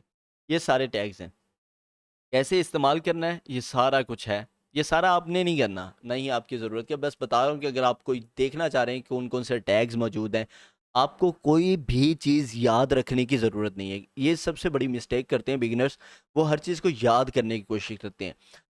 कंप्यूटर की जितनी भी लैंग्वेजेस हैं, कंप्यूटर के जितने भी ये फॉर एग्जांपल मार्कअप लैंग्वेज है या प्रोग्रामिंग लैंग्वेजेस हैं, तो उनको याद रखने से क्या होता है, आपको फिर प्रोग्रामिंग बहुत मुश्किल लगती है। असल में होता है कि आपको तरीका पता हो कि हाँ ये काम हम कर सकते हैं, उसके लिए आप गूगल पे आके सर्च करें, आपको वो चीज़ मिल जाएगी। अब यहाँ पे मैं दोबारा से HTML list, HTML tag list, और नीचे स्क्रॉल करता हूँ, यहाँ पर हमें मिल जाएंगे all tags, all tags list, tags, और उसके बाद ये हमें मिल गया, ये भी मिल W3 का, और यहाँ पे वो सारे टैग्स आ रही हैं, ये सारे टैग्स हैं, ये आप यूज़ कर सकते हैं। यहाँ पर आएंगे तो ये हमें कैटेगरी इसके साथ भी दिखा रहा है, ये रहा बाई कैटेगरी। ये अगर आपने बेसिक HTML टैग्स यूज़ करने ये वाले हैं, फॉर्मेटिंग के लिए इस्तेमाल करने ये वाले टैग्स हैं। फिर इसी तरह से इमेजेस फॉर्म के लिए, जैसे अभी हमने कॉन्टेक्ट एस फॉर्म बनाया है, तो ये सारे कॉन्टेक्ट एस फॉर्म में टैग इस्तेमाल होते हैं। अब हमारा नेक्स्ट जो काम था वो था कि लिंक लगाना है। जैसे कि यहाँ पे बटन के ऊपर लिंक लगा है, जैसे हम इस पर क्लिक करेंगे, यहाँ पर देखें दोबारा क्योंकि कोई लिंक हमने लगाया नहीं है। यहाँ जैसे ट्रैवल में चलते हैं, ट्रैवल के ऊपर लिंक लगा हुआ है, इससे क्या होता है कि हम कैटेगरी ट्रैवल पर आ जाते हैं। इसी तरह से ट्रेंड के ऊपर लिंक लगा हुआ है, हम क्या करते हैं, ये ट्रेंड्स फैमिली होम ब्लॉग हमारा जो लिंक है, ये वेबसाइट है, तो कॉपी किया और हम HTML वाले पेज के ऊपर हैं। और मैं चाहता हूँ कि फरहानी लाई पे मैं लिंक लगाऊँ। यहाँ पर आता हूँ, अ, ये रहा हमारा पेज। और लिंक लगाने के लिए जो टैग इस्तेमाल होता है वो ए का टैग है। ए के टैग के ज़रिए से आप लिंक लगाते हो। यहाँ पर हम स्टार्टिंग में आएंगे, हमने इसको लिंक लगाना है, तो यहाँ पे ए का टैग ही स्टार्ट करूँगा मैं, ए का टैग। और कहाँ तक लगाना है, मतलब किस टेक्स्ट तक लगाना है, तो यहाँ पे एंड करूँगा। अब क्या है कि ए का टैग के ऊपर लिंक लग जाएगा। कैसे लगेगा, इसके अंदर इस्तेमाल होता है एट्रीब्यूट, कुछ एक्स्ट्रा जो एड ऑन कह लें, कुछ एक्स्ट्रा फंक्शनैलिटीज़ जो हैं टैग के अंदर लगती हैं कि आप क्या करना चाह रहे हैं। एंकर टैग तो लगा लिया, लेकिन करना क्या चाह रहे हैं, मैंने कहा कि मैं लिंक करना चाह रहा हूँ। वो मुझे पूछेगा आप किसके साथ लिंक करना चाह रहे हैं, मतलब उसका रेफरेंस क्या है, उसका लिंक क्या है। यहाँ पर मैं लिंक बताऊँगा, मतलब जो मैं चाह रहा हूँ कि फरहान लाइव पे जब क्लिक हो तो यहाँ पर मूव हो जाए, हमारा पेज जो है इस वेबसाइट पर इस यूआरएल पे मूव हो जाए। मैं अपडेट करता हूँ और इस पे जाके रिफ़्रेश करेंगे तो आप यहाँ पे देखेंगे ये इसका डिज़ाइन चेंज हो गया, क्योंकि ये जो थीम हम अप्लाई कर रहे हैं उसका कलर आ गया रेड वाला। जहाँ लिंक लगी होगी वहाँ पे रेड कलर होगा। यहाँ पे हमने इस पे क्लिक करूँगा, यहाँ पे नीचे भी देख सकते हैं आप, यहाँ पे नीचे आ रहा है, इस जगह पे आप गौर करेंगे तो आपको नज़र आएगा ये रहा। और जैसे इस पे क्लिक करूँगा ये हमें मूव कर देगा हमारे होम पेज पे। और फॉर एग्जांपल यहाँ पे मैं लगा लेता हूँ लिंक अपनी फरहान फिट डॉट ले स्लैश फरहान डेव, ये लिंक है या नहीं, डॉट ले स्लैश फरहान डेव, ये लिंक है। अब ये तो मैंने डायरेक्ट खोली है, लेकिन जैसे ही मैं इस लिंक पे क्लिक करूँगा, यहाँ पे मैंने लगा दी है फ्रंट डेव और इसको अपडेट कर देना है। अपडेट करने के बाद यहाँ पर आता हूँ इस पेज पे, ये जो पेज था हमारा HTML वाला, पे आके इसको रिफ़्रेश किया। रिफ़्रेश करने के बाद अब इस पे जब मैं क्लिक करूँगा ये मुझे ले जाएगा फ्रंट डेव वाले पेज पे। अब यहाँ पे एक और एट्रीब्यूट इस्तेमाल होता है, अब इसको आप मज़ीद एक्सप्लोर कर सकते हो कि कैसे जो है ना इस पेज को, मतलब उसी पर रीलोड नहीं करना बल्कि एक न्यू पेज पे आपने ओपन करना है। तो उसके लिए आप खुद रिसर्च करें कि कैसे एक अटैग इस्तेमाल होता है, कैसे जो है ना इस पर मज़ीद एट्रीब्यूट्स का इस्तेमाल कर सकते हैं। मैं आपको कंफ्यूज नहीं करना चाहता, इसलिए मैंने बेसिक चीज़ आपको बता दी कि आपने बेसिक टेक्स्ट किस तरह से HTML के ज़रिए से लिख सकते हो। अब मैं थोड़ा सा आपको इसको लेके जाता हूँ क्लासिकल एडिटर में। ये है ब्लॉक एडिटर, टैग आते हैं क्योंकि अक्सरों की वर्डप्रेस जो वेबसाइट है वो क्लासिकल एडिटर का इस्तेमाल करती है, जो पुराने वर्जन्स थे। तो यहाँ पर मैं उनके लिए सिर्फ ये चीज़ कर रहा हूँ जो क्लासिकल एडिटर को इस्तेमाल कर रही है। ये इंस्टॉल नाउ करते हैं प्लगइन है और इसे एक्टिवेट कर लेते हैं। एक्टिवेट करने के बाद सेटिंग में जाऊँगा और ये यहाँ से क्लासिकल एडिटर सेलेक्ट कर लिया और उसके बाद यहाँ पर आते हैं पेजेस में। ये पेजेस में आए और HTML का जो काम किया था इसमें आएंगे, एडिट करेंगे। अब ये इस तरह से हमें नज़र आ रहा है, यहाँ पर ये विजुअल है सारा जो हमें नज़र आ रहा था। यहाँ टेक्स्ट में आऊँगा, ये रहा टेक्स्ट। तो यहाँ पर वहाँ पर हमें खुद लेना पड़ा था वर्डप्रेस HTML का एक ब्लॉक लेना पड़ा था, यहाँ पर वो लेना नहीं पड़ता, आप इसे रिमूव कर सकते हैं और सिंपली HTML आपने यहाँ पे लिख देनी, तो ये HTML जो है अप्लाई हो जाएगी। अगर आप ये मैं जो है ना ये लिखा रहने देता हूँ क्योंकि ये ब्लॉक एडिटर के लिए इस्तेमाल होता है। अभी फ़िलहाल के लिए आप इसे इग्नोर करें। अब मैं एक दूसरा कोई और पेज जो हमने कोडिंग के ज़रिए से नहीं बनाया, मतलब HTML के ज़रिए से नहीं बनाया, जैसे कि हमारा कॉन्टैक्ट अस का पेज है, इसको मैं एडिट करता हूँ और बैक टू वर्डप्रेस एडिटर में आता हूँ, continue. Back to WordPress editor, उसके बाद टेक्स्ट में आएंगे, विजुअल्स टेक्स्ट नहीं, यहाँ पे क्योंकि ये एलिमेंटर में मुकम्मल बना है तो यहाँ पे शो नहीं कर रहा मुझे। यहाँ पे ऐड न्यू करता हूँ, एक पेज हम बनाते हैं जिसको HTML के बगैर, मतलब हम HTML नहीं लिखेंगे, यहाँ पे मैं सेटिंग में वापस जाता हूँ, रीडिंग बल्कि राइटिंग, यहाँ से ब्लॉक एडिटर का इस्तेमाल करते हैं। सेव चेंजेस, 10 पेजेस में आऊँगा और एक पेज बनाता हूँ। यहाँ पे हमने लिखा है HTML VL। ये अब कोडिंग के ज़रिए से हम काम नहीं करेंगे। यहाँ पे मैं क्या करता हूँ, यहाँ पे ले लेता हूँ एक टेबल, यहाँ पे मैं लिखता हूँ टेबल। तो ये टेबल आ गया मेरे पास और पूछ रहा है कितने कॉलम्स बनाने हैं, कितने रोज़ बनानी है। मैंने 2 कॉलम और 2 रोज़ कह दिए इसे। और यहाँ पे मैं लिख देता हूँ फरहान, और बस इतना लिख दिया और इसे पब्लिश कर दिया। पब्लिश करने के बाद इसका मैं कोड चेक करता हूँ कि इस पर क्या नज़र आया। बैक आता हूँ और सेटिंग में से राइटिंग, दैन इसको क्लासिकल एडिटर में, सेव चेंजेस, दैन पेजेस में आएंगे और जो अभी बनाया है HTML विजुअल्स, एडिट करते हैं इसे। और यहाँ पर मैं देखूँगा, ये देखें आप, ये पूरा का पूरा इसने मुझे एक जनरेट करके दे दिया है कोड। मैंने तो विजुअली काम किया था, मतलब एक टेबल बनाया था, लेकिन यहाँ आप टेक्स्ट में देखें हमें पूरा का पूरा HTML मिल चुका है। तो अब हम बनाएंगे एक टेबल, क्योंकि हमारा अगला काम था टेबल बनाना। तो टेबल कैसे बनाना है, हम अपने पेज पर वापस चलते हैं, जो हमने पेज बनाया था HTML के लिए, ये है, और इसे एडिट करते हैं। और एडिट करने के बाद अब वहाँ पर मैं आपको दिखा चुका था, यहाँ पर हम काम करते हैं इस पर। यहाँ पर मैं क्रिएट करने टेबल, और इसको क्लोज भी कर देता हूँ। टेबल बनाने के लिए जो सबसे पहला टैग इस्तेमाल होता है वो है टेबल। इससे हमारे ब्राउज़र को पता लगता है कि हाँ, यहाँ पर टेबल क्रिएट करना है। अभी हम नहीं बता रहे कि रोज़ बनानी है नहीं बनानी, उसके जो हेडर है वो बनाना है नहीं बनाना। हम सिर्फ जस्ट उसे बता रहे हैं यहाँ पे टेबल बनाना है। अभी उसका स्ट्रक्चर कुछ भी नहीं आया। अगर मैं इसे ऐसे ही अपडेट कर दूंगा तो हमें कुछ भी नज़र नहीं आएगा। यहाँ पर अपडेट किया तो आप देख लें यहाँ पे कुछ नहीं आ रहा अभी। तो यहाँ पर इस्तेमाल होता है टेबल सबसे पहले, फिर होता है TR का मतलब है टेबल रो। टेबल रो क्या करती है कि एक रो क्रिएट कर देती है। जिस तरह हमारे पास वो पहले पूछ रहा था विजुअल में कि कितनी रोज़ आपने क्रिएट करनी है, तो यहाँ पे अगर आपने फॉर एग्जांपल एक रो क्रिएट करनी है तो एक दफ़ा TR इस्तेमाल करें।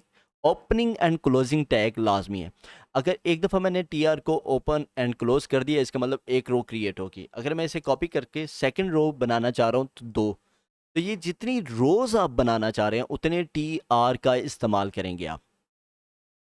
और उसके बाद क्या करूँगा, इसे अपडेट कर दूंगा। अभी भी हमने इसके अंदर टेक्स्ट तो रखा नहीं, तो यहाँ पर हमें नहीं दिखाएगा कुछ भी। देन हमारे पास 2 चीज़ें होती हैं। एक तो हम टेबल जब बना रहे होते हैं, यहाँ पर मैं आपको दिखाता हूँ। जब हम टेबल बनाते हैं इस तरह से, ये हमारे पास टेबल बन गया और उसके अंदर हमारे पास रोज़ बन जाती हैं और फिर कुछ कॉलम्स होते हैं।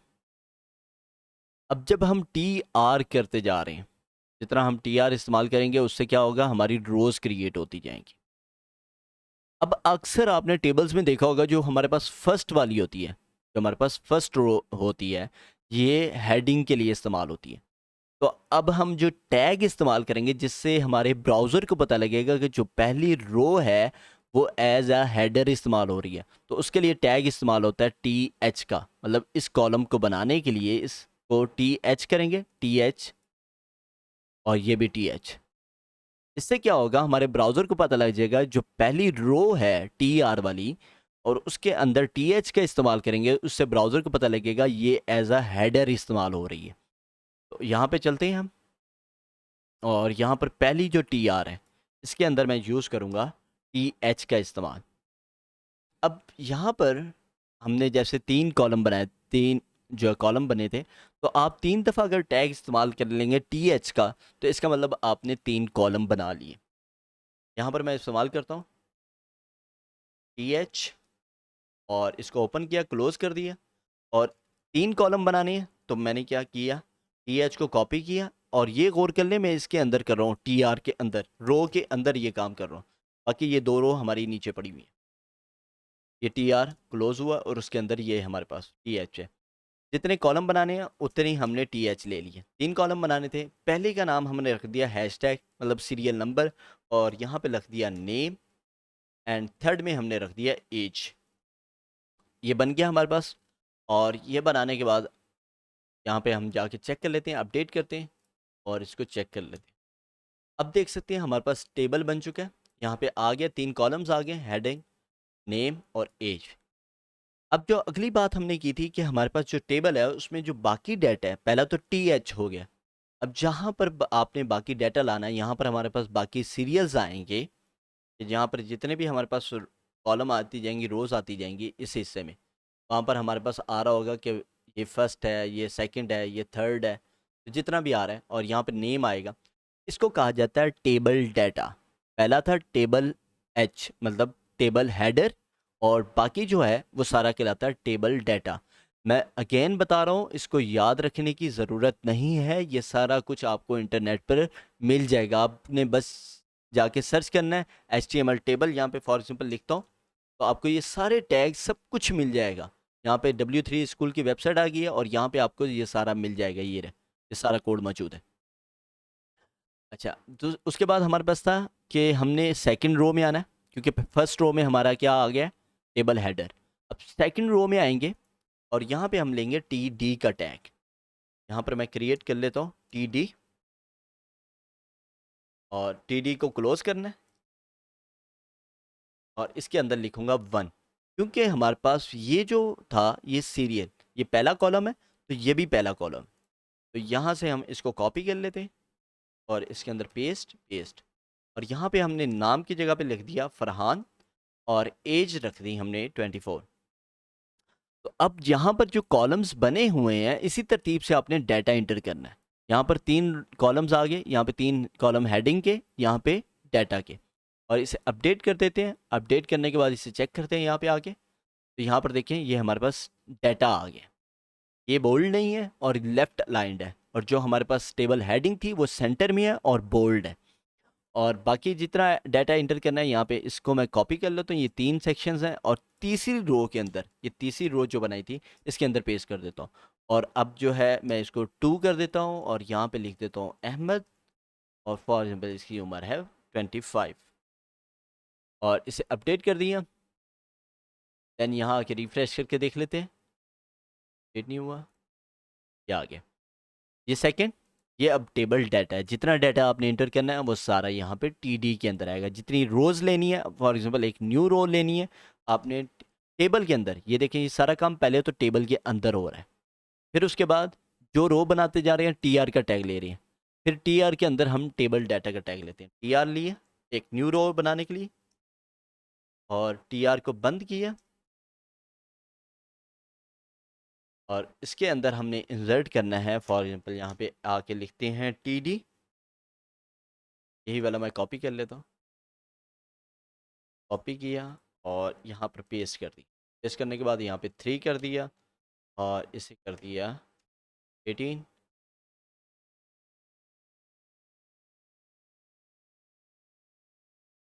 अपडेट कर दिया।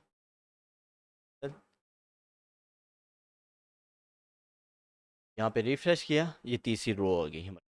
इस तरह से आप टेबल्स क्रिएट कर सकते हो। इनको स्टाइल करना है, इसकी अलाइनमेंट वगैरह हम CSS में सही करेंगे। अब चलते हैं, हमारे पास जो नेक्स्ट टॉपिक था लिस्टें बनाना। लिस्टें बनाना क्या होता है, जिस तरह यहाँ पर आपके पास आ रहा है, ये लिस्ट आ रही है एक पूरी, मतलब जहाँ पर हमारा कंटेंट आ रहा है कि हमने पहले क्या करना है, फिर क्या करना है, फिर क्या करना है, एक लिस्ट बनी हुई है। तो इसी तरह से हमें HTML में भी लिस्टें बनानी पड़ती हैं, या फिर हमारी वेबसाइट के अंदर कहीं पर भी हमने फॉर एग्जांपल पैकेजेस को डिफ़ाइन कर रहे हैं कि हमारा ये पैकेज $5 का, ये पैकेज $10 का, और इसमें ये चीज़ें हम प्रोवाइड करेंगे, तो वो लिस्ट के ज़रिए से होता है। तो जो हम विजुअली लिस्ट बनाते हैं HTML के अंदर, यहाँ पर मौजूद है, यहाँ पे विजुअल में आएंगे और लिस्ट बनाना चाह रहे हैं, फॉर एग्जांपल यहाँ नेक्स्ट इंटर किया, और लिस्ट बनाने के लिए यहाँ पे 2 तरह की हमें लिस्टें दी गई हैं। यहाँ पर आप देख सकते हैं। आप कहेंगे इजी तो इतना, आप सारा कुछ यहाँ पे मौजूद है, हमें वो क्यों? दरअसल मैं आपको HTML और CSS सिखा रहा हूँ ताकि आपको इन फ्यूचर कहीं पर कोई मसला आता है, नहीं ये चीज़ें वर्क करती, या कहीं एक जगह पे चेंज करना पड़ जाता है, तो आपको पता हो टैग क्या होता है, क्लासेस क्या होती हैं, और ये बाकी सारी चीज़ें कैसे वर्क करती हैं। तो यहाँ पर हम आते हैं, ये हमारे पास अनऑर्डर्ड लिस्ट है जहाँ पर कोई भी चीज़ ऊपर नीचे हो सकती है, और यहाँ पर तरतीब वाइज एक लिस्टेड मतलब नंबर लिस्ट होती है, इसको कहते हैं ऑर्डर और इसे कहते हैं अनऑर्डर। यहाँ पर मैं लिख देता हूँ फॉर एग्जांपल फरहान, अहमद और अमान, फातिमा, कुछ भी जो भी है। और ये हमारे पास एक अनऑर्डर लिस्ट तैयार हो रही है। यहाँ पर आते हैं तो यहाँ पर देखें ये हमारे पास एक लिस्ट का कोड जनरेट हो गया है। और इसी तरह विजुअल में आते हैं वापस से और इसे मैं क्लोज कर देता हूँ।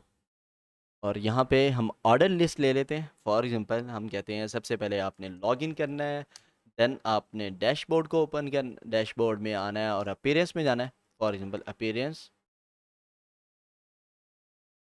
करना है, देन आपने मेन्यू में जाना है, देन आपने करना है क्रिएट मेन्यू पे क्लिक। इस तरह से एक स्टेप्स बनते जा रहे हैं। तो ये होता है ऑर्डर लिस्ट। अब मैं आपको यहाँ पे इसका कोड तो नहीं मुकम्मल दिखाने लगे। यहाँ पे हम क्या करते हैं, एक अनऑर्डर लिस्ट यहाँ पे मैं तैयार करता हूँ। ये लिस्ट तैयार होगी, अनऑर्डर लिस्ट में लिख दिया फरहान का कोड, बस एक्सप्लेन करूँगा। अब ये लिस्ट यहाँ पे बनी हुई है अहमद, में दो ही टैग सिर्फ इस्तेमाल होते हैं। यहाँ पर अहमद आ गया, ठीक है। और उसके बाद मैं यहाँ जाऊँगा, इस चीज़ को जब सिलेक्ट कर लेंगे तो क्या करेगा ये यहाँ पे टेक्स्ट के अंदर भी इस चीज़ को सिलेक्ट कर लेगा। अब यहाँ पे हमारी जो लाइन लगी है, ये लाइन आपने देखी, ये लाइन लग गई है, दरमियान में डिवाइडर लगी है। इसके लिए टैग इस्तेमाल होता है HR का, ये HR। और उसके बाद अभी इस चीज़ में आपने कंफ्यूज नहीं होना कि ये यहाँ पे ओपनिंग टैग तो नहीं है, इसी के अंदर इसको बंद कैसे कर दिए, इसे आप छोड़ दें, इसके बारे में नहीं आपने सोचना। देन आ जाते हैं यहाँ पे, ये हमारी अनऑर्डर्ड लिस्ट है। UL का टैग स्टार्ट करना है और एंड करना है तो उससे अनऑर्डर्ड लिस्ट तैयार होती है। और उसके अंदर LI का टैग, जितने भी लिस्ट आइटम आप ऐड करना चाह रहे हो, LI का टैग स्टार्ट करेंगे और उसे क्लोज करेंगे। देन उसके अंदर हम बताएंगे जो भी हमारी वैल्यू है, जो भी हमारा कंटेंट है। यहाँ पर मैंने नोमान लिख दिया और यहाँ पर आकर देखूंगा तो यहाँ पर नोमान ऐड है। इसी तरह से अगर ऑर्डर्ड लिस्ट बनाना है, अनऑर्डर्ड के लिए UL अनऑर्डर्ड, और इसी तरह ऑर्डर लिस्ट के लिए OL इस्तेमाल होता है। यहाँ पे OL और LI लिस्ट आइटम, यही वाले हम कॉपी कर लेते हैं क्योंकि टैग जो अंदर वाले टैग हैं वो सेम है, सिर्फ बाहर वाला टैग चेंज है। यहाँ पर ये लिख दिया और यहाँ पर आए तो ये देख सकते हैं आप, इस तरह से आ रहे हैं।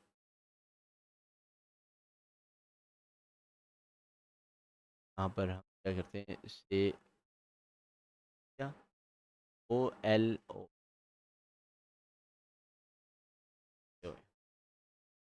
यहाँ पे आएंगे व्यूअर्स में। अब ये सेटिंग सेट हो गई। तो ये हमारी लिस्टिंग है कि आपने लिस्ट बनानी है, ऑर्डर्ड बनानी है या इन ऑर्डर्ड बनानी है, अनऑर्डर्ड। तो इस तरह से आप बना सकते हो, यहाँ से भी बना सकते हो। किसी भी टेक्स्ट को बोल्ड करना है तो यहाँ से B का टैग जो हमने कोडिंग के ज़रिए से अप्लाई किया था वो यहाँ से अप्लाई हो जाता है। किसी को इटैलिक करना है, इटैलिक कर सकते हो। किसी पर लिंक लगाना है, यहाँ से लिंक लगा सकते हो, लिंक यहाँ पे आपको मिल जाएगी। और इस तरह से आपने लिंक इंसर्ट करनी होती है। link.com मैं कर देता हूँ बस इसे। और उसके बाद यहाँ पे आपको गेयर का बटन, एक सेटिंग का बटन मिलता है, इस पर आप जब क्लिक करोगे तो यहाँ पर आपको ऑप्शंस मज़ीद भी मिल जाते हैं। इसे अभी हम क्लिक, यहाँ पर आके दोबारा link.com और इंटर कर, तो ये हमारे पास लिंक लगी। तो यहाँ पर भी सारी सेटिंग मौजूद है और यहाँ पर आएंगे तो आपके पास सारी HTML मौजूद। अब है हमारे पास नेक्स्ट क्या चीज़ है जनाब, इमेजेस एंड वीडियोस। समटाइम हमें यूट्यूब से वीडियोस उठाकर अपने पोस्ट के अंदर, अपने आर्टिकल्स के अंदर लगानी पड़ती है। जैसे कि मैं यहाँ पर दिखा दूँ आपको, मेरे जो आर्टिकल्स हैं फैमिली होम ब्लॉग के, इसके अंदर इमेजेस और वीडियोस लगी हुई हैं। ये इमेजेस लगी हुई हैं और जब इस किसी भी आर्टिकल को ओपन करूँगा तो इसके अंदर हमारे पास वीडियोस भी मौजूद होंगे। ये वीडियोस ये इम्बेड की गई हैं। तो ये इम्बेड कैसे किया जाता है, यहाँ पर हम यूट्यूब पे जाते हैं, youtube.com, और यहाँ पे मैं, ये हमारी वीडियो है, इसको मैं ओपन करता हूँ। स्टॉप किया, यहाँ शेयर के बटन पे क्लिक करूँगा, यहाँ पे ऑप्शन आ गया इम्बेड का, और इस सारे को मैंने कॉपी कर लेना है। कॉपी किया, वापस आते हैं और यहाँ ला के टेक्स्ट में मैं इसे ऐड कर दूँगा, यहाँ पर पेस्ट कर दिया। अब ये हमें यहाँ पर हमारे पेज पे दिखा भी देगा। यहाँ पर व्यूअर्स में आता हूँ, तब भी यहाँ पे नज़र आ रही है आपको। वैसे भी आप यहाँ पे ला के पेस्ट कर सकते। अब यहाँ पर हमने जब हमारा कोड पेस्ट किया तो आपको कोड दिखा रहा है, लेकिन आप जब टेक्स्ट में जाके पेस्ट करोगे तो हमें ये वीडियो दिखा देगा। और उसी के साथ यहाँ पे हम आके अपने पेज पे देख लेते हैं, जो हमारे पास HTML का पेज ओपन था, -HTML। तो यहाँ पर भी ये वीडियो आ रही है। अब ये तो होगी यूट्यूब वाली, जिसे हमने एम्बेड किया। हमें चाहिए अपनी वीडियो। तो यहाँ पे मैंने जैसे आपको बताया था, कोई भी चीज़ याद रखने की ज़रूरत नहीं होती। यहाँ पे नीचे आएंगे, W3 स्कूल में HTML मीडिया है। यहाँ पर ऊपर ऊपर आपने HTML का कोर्स सेलेक्ट कर लेना है, HTML मीडिया। यहाँ पे HTML वीडियोज़ है। वीडियो में आएंगे, यहाँ पर जो है आपको कोड मिल जाएगा। वीडियो का टैग है, और वीडियो के टैग के अंदर हमने सारा कुछ लिखना है। यहाँ पर बैक आता हूँ, और यहाँ से ये कॉपी कर लेना है। कॉपी करके यहाँ पे पेस्ट कर देता हूँ। पेस्ट किया। अब यहाँ पे ये चीज़ें आप बेशक ये सारा कुछ इग्नोर कर रहा हूँ, ये इसको भी लिखने की ज़रूरत नहीं है। और ये भी हम हटा देते हैं, और ये भी हटा देते हैं। कंट्रोल्स, ये एट्रीब्यूट्स हैं जो मैंने आपको बताए थे। विड्थ और हाइट अभी हटा रहा हूँ, सिर्फ वीडियो का टैग लगाया, और कंट्रोल्स को भी हटा दिया, सिर्फ वीडियो का टैग लगाया। और उसके अंदर हमने सोर्स बताना होता है, अपनी फ़ाइल का नाम बताना होता है। तो हम पहले कोई फ़ाइल जो है अपलोड करेंगे मीडिया में। फॉर एग्जाम्पल यहाँ पे हम मीडिया में जाते हैं, और कोई एक फ़ाइल जो है अपलोड कर, ऐड न्यू, सेलेक्ट फाइल, और यहाँ पे ये फ़ाइल जो है अपलोड कर ये ले लेगी फाइल हमें।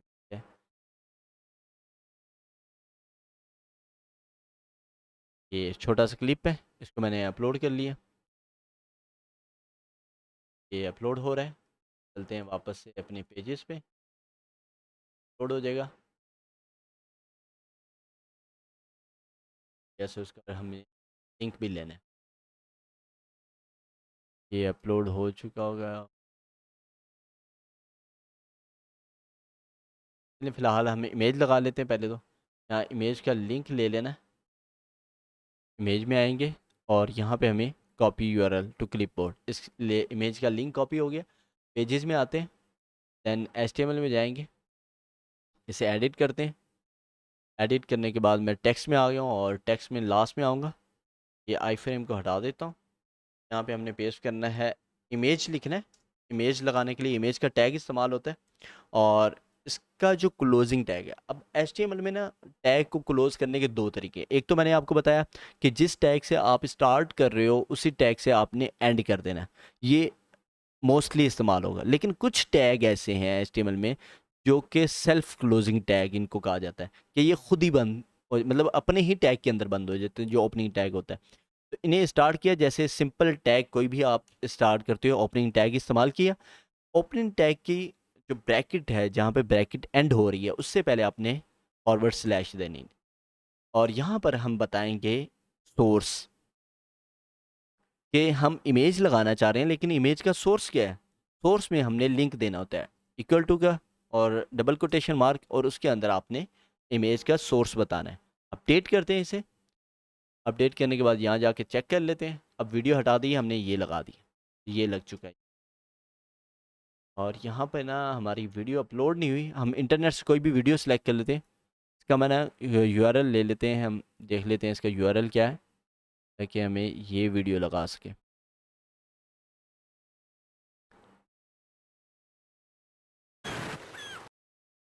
Open video, picture in picture, यहाँ पर जाते हैं, ये वीडियो ले लेते हैं, कॉपी वीडियो URL, ये वीडियो है। और उसके बाद क्या करना है, यहाँ पे जिस तरह हमने ये अपने फाइल से जाके लिंक कॉपी किया था, ये यहाँ पे दिया था, इस तरह वीडियो का टैग इस्तेमाल करूँगा, वीडियो, और ओपन किया, क्लोज किया, और इसके अंदर सोर्स। यहाँ पे अगर हम सोर्स लिखेंगे, और इसको मैं अब टेस्ट करते हैं, हम इसे अपडेट करते हैं, और जहाँ पे जाके इसको रिफ़्रेश करके देखते हैं, तो अभी वीडियो नहीं आई हमारे पास, क्योंकि हमने गलत तरीके से सोर्स दिए। तो वीडियो का सोर्स किस तरह से देना है, आपने यहाँ पे एक और टैग वीडियो के टैग के अंदर इस्तेमाल होता है, सोर्स का टैग। सोर्स और सोर्स। इसके अंदर जो है हमने बताना है, किस तरह से बताना है, यहाँ पे आएंगे और ये हमारे पास लिखा हुआ है सोर्स के लिए आपने इस तरह से बताना है। यहाँ पर अगर आपकी फ़ाइल मीडिया के अंदर पड़ी है तो आप यहाँ से देख सकते हो, अदरवाइज़ आप यहाँ पर भी देख सकते हो।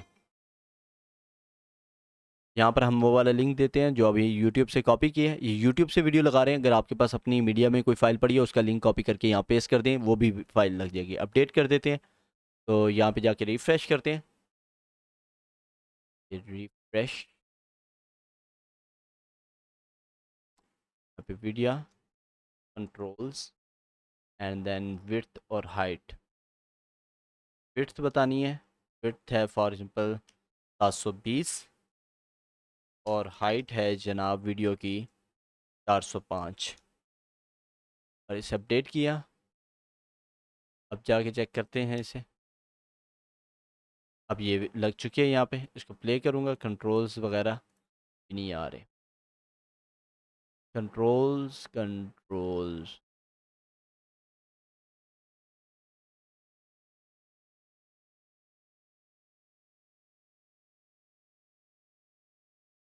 जाके रिफ्रेश करते हैं। ओह हाँ, मैंने ना दरअसल यहाँ पर इस चीज़ को डिसेबल किया है कि कोई मेरी वीडियो को वेबसाइट के ऊपर इस्तेमाल ना कर सके। तो यहाँ पे कोई और वीडियो ले लेते हैं, फॉर एग्जांपल ये वाली,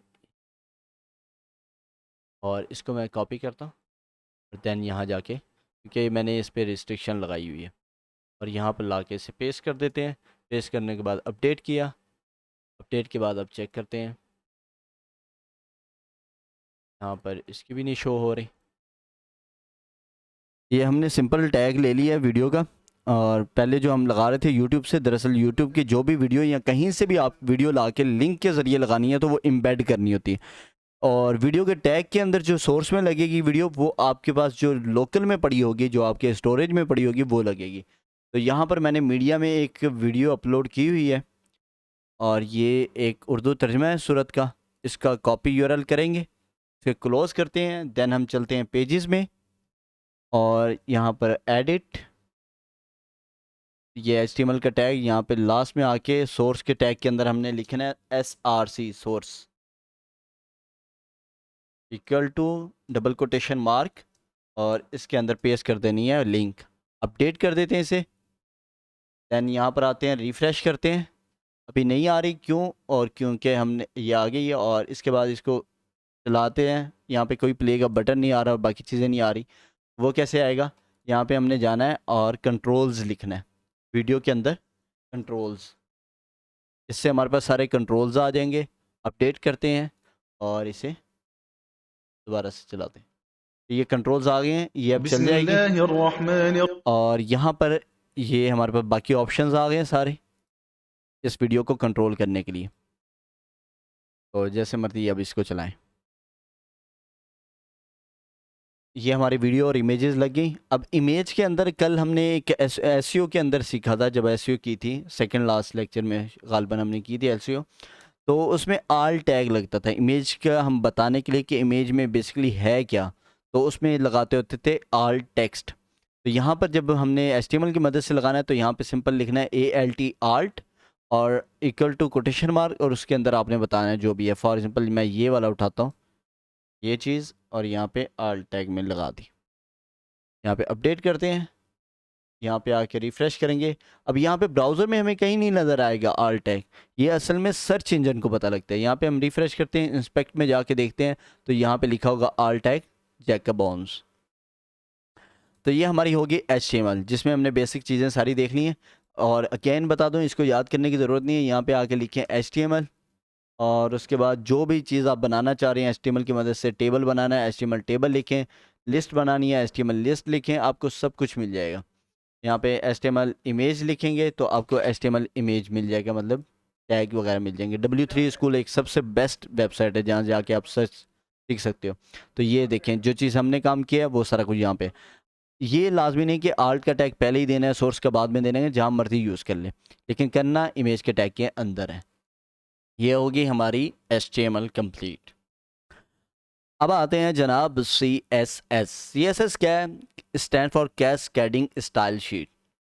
ये हमारे जितने भी हमने HTML की मदद से कंटेंट अपना लिखा है वेब पेज के ऊपर, ये टेबल बनाया, ये टेक्स्ट लिखा, ये लिस्ट बनाई, ये इमेज लगाई और ये वीडियो लगाई, ये जितना भी कंटेंट है उस कंटेंट को किस तरह से प्रेजेंट करना है, किस तरह से दिखाना है, क्या स्टाइल अप्लाई करना है, क्या लेआउट अप्लाई करना है, ये काम करती है हमारी CSS। CSS को ऐसे समझे जैसे हमने पहले HTML को स्केलेटन एक ढांचा समझा था, तो यहाँ पर CSS as like a skin के ढांचे के ऊपर जब कोई स्किन आ जाती है, उसकी तस्वीर आ जाती है, उसके होंठ, दांत और फिर उसके नाखून वगैरह, उसके बाल, तो ये सारा काम जो है हम CSS की मदद से अपने HTML के ऊपर कर रहे होते हैं, उसको खूबसूरत बना रहे होते हैं।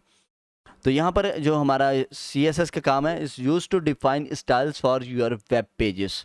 वेब पेजेस के स्टाइल्स के लिए काम आता है, जिसमें हम डिज़ाइंस बनाते हैं, लेआउट्स बनाते हैं और मुख्तलिफ वेरिएशंस के मुताबिक, मतलब मोबाइल में कैसा दिखाना है और इसी के साथ टैबलेट में कैसा दिखाना है और डेस्कटॉप वर्जन में कैसा दिखाना है वेबसाइट को। तो ये सारा काम हम करते हैं CSS की मदद में। अब CSS में जिस तरह HTML में टैग होते थे, इस तरह CSS में मौजूद होते हैं डिक्लेरेशन ब्लॉक्स, जिसके अंदर मुख्तलिफ चीज़ें होती हैं, जो कि इसका सिंटैक्स जो है मैं आपको दिखा देता हूँ। यहाँ पे पहले तो आप HTML और CSS का डिफरेंस देख लें कि HTML में एक ढांचा था, जब उसको CSS अप्लाई की जाती है तो उस पर कोई ना कोई स्किन आ जाती है, एक खूबसूरत चेहरा बन जाता है, मतलब एक खूबसूरत वेबसाइट बन जाएगी आपकी।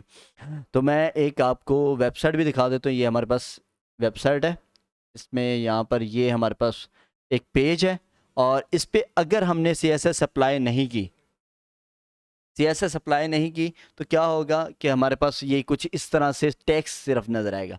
अगर हम कोई स्टाइल शीट CSS अप्लाई कर देते हैं तो ये डिफरेंट हो गया, यहाँ पे सारी चीज़ें चेंज हो गई हैं। ये नेविगेशन बार बन गई है, यहाँ पे हमारे पास हेडर बन गया है, साइड बार बन गई है। तो स्टाइल शीट 2 जो है वो कुछ डिफरेंट कर दिया है। तो इस तरह से मुख्तलिफ स्टाइल शीट्स अप्लाई की हुई हैं जिस तरह का आप डिज़ाइन चाह रहे हैं। यहाँ पे स्टाइल 4 है। तो ये CSS करता है काम कि हमारी जो वेब पेज है उसको खूबसूरत बनाने में मदद करता है।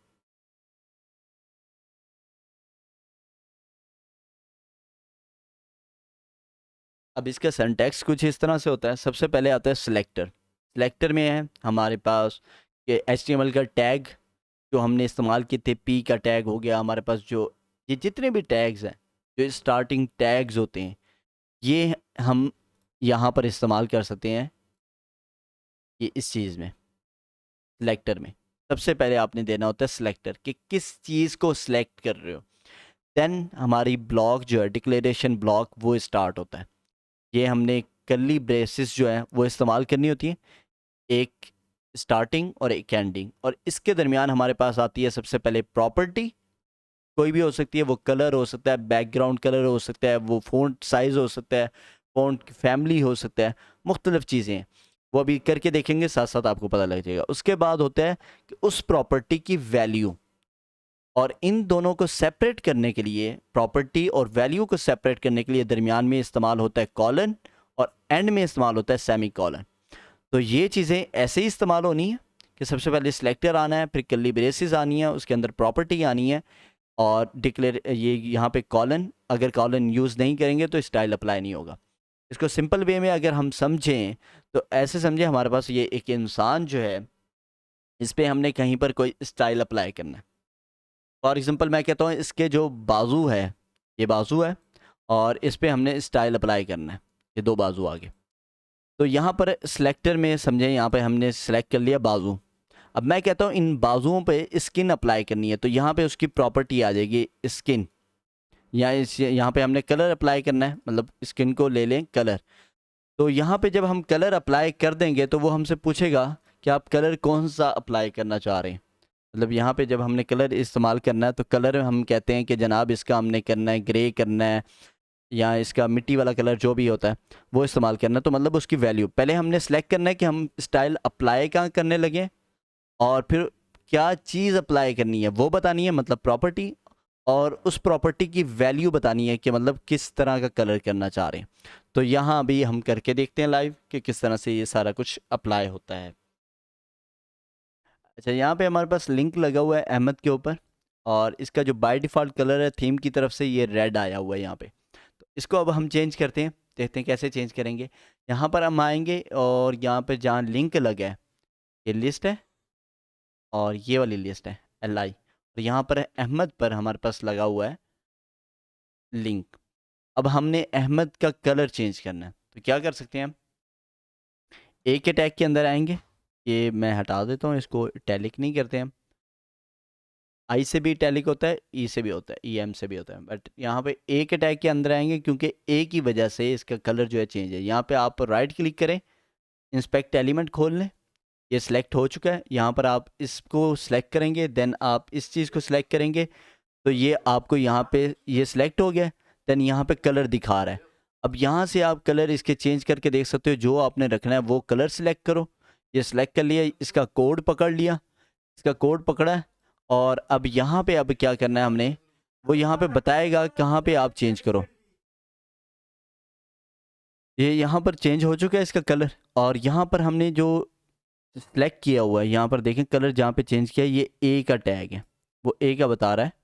और यहाँ पर इसने इस चीज़ को सिलेक्ट किया, वो ई एम को अब हम रिमूव करने लगे हैं, तो इसका मतलब हमारा टैग आ जाएगा इसके अंदर। और यहाँ पर आप देखें चेंज हो चुका है, लेकिन इसको रिफ़्रेश करूँगा, ये रन टाइम पर सिर्फ चेंज होता है और दोबारा से वापस आ गया। अब हम यहाँ पर जाएंगे और ये EM का टैग मैं ख़त्म कर चुका हूँ, तो इसको मैं अपडेट करता हूँ। अपडेट करने के बाद अब जाके रिफ़्रेश करते हैं। अब हमें बताएगा ये कौन से टैग में आपने चेंजिंग करनी है। इसको मैंने सेलेक्ट कर लिया, सेलेक्ट किए, यहाँ से ए का टैग सेलेक्ट हो गया। अब यहाँ पे बता रहा है ये कलर है, इसको जो कलर हमने चेंज करना है वो कलर यहाँ से सिलेक्ट करना है। उसका कोड ले लिया, ये कोड सेलेक्ट कर लिया।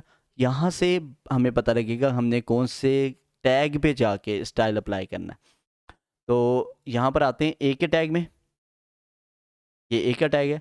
यहाँ पर एक एट्रीब्यूट हमने इस्तेमाल करना है, स्टाइल।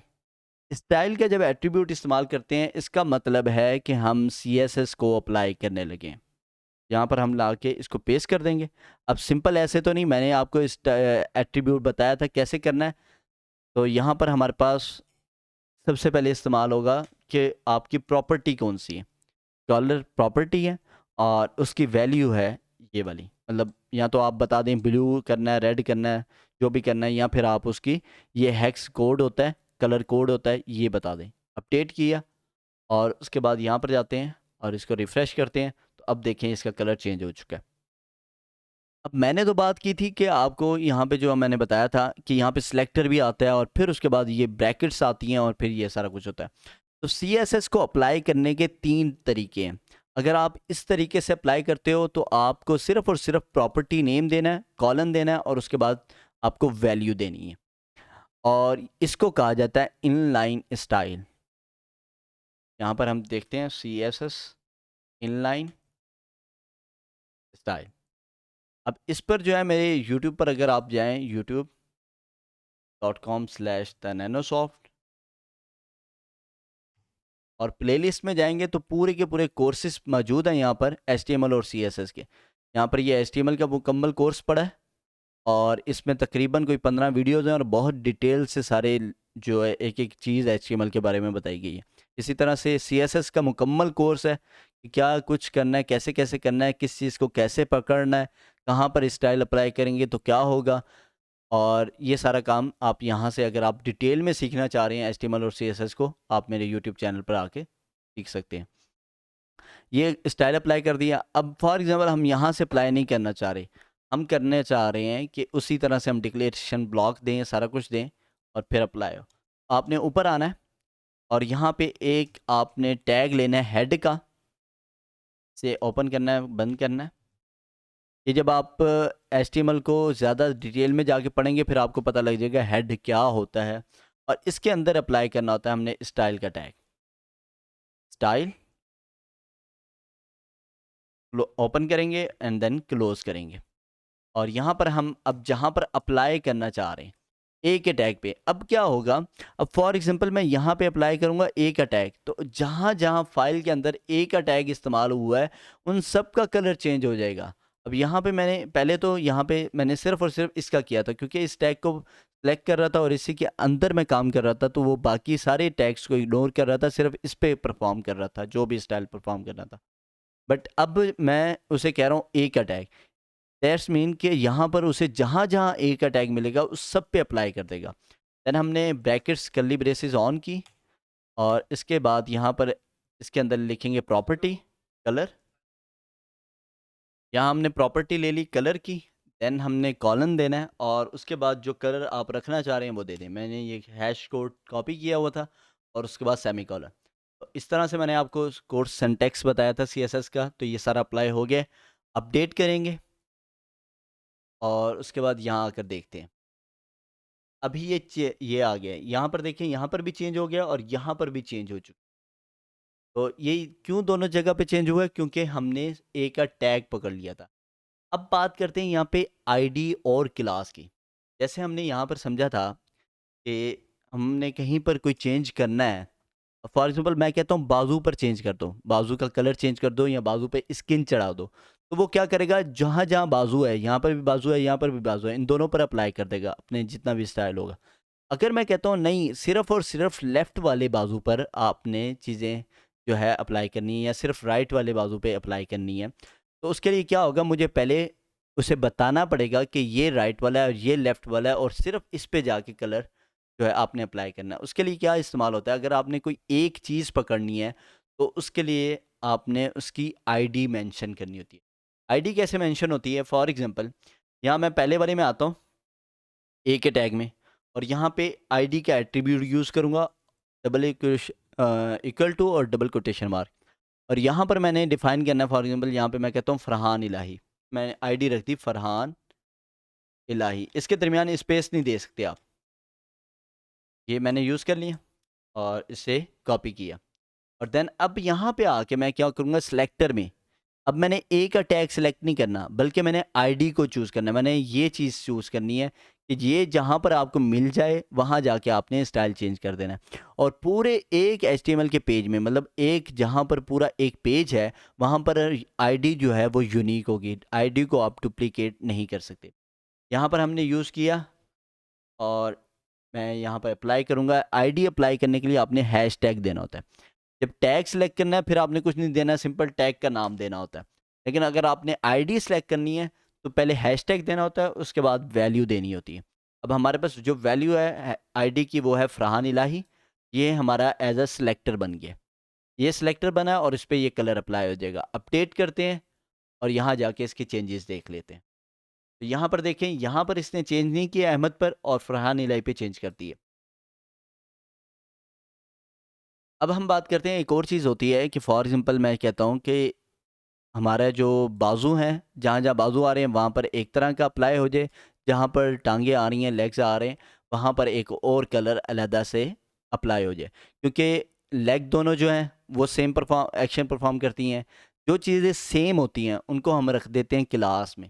जिस तरह आईडी था किसी एक चीज़ को पकड़ने के लिए, क्लास होती है कि एक चीज़ आप मल्टीपल एलिमेंट्स के ऊपर अप्लाई कर देते हो। फॉर एग्जांपल मैं यहाँ जाता हूँ, और मैं कहता हूँ जहाँ पर आपको लिस्ट आइटम मिले, यहाँ पर लिस्ट आइटम जहाँ जहाँ मैंने अप्लाई किया हुआ है, यहाँ TR, फॉर एग्जांपल हम TR को सिलेक्ट कर लेते हैं, और TR में अप्लाई करते हैं क्लास को, क्लास इक्वल टू, और यहाँ पे मैं सिलेक्ट करता हूँ, क्लास का नाम रख देना है। क्लास का नाम आपने मल्टीपल टाइम यूज़ कर सकते हो। यहाँ पे मैं लिख देता हूँ रो, टेबल रो। ये आपने अपनी मर्ज़ी से रखना होता है। यहाँ पे मैंने टेबल रो रख दिया।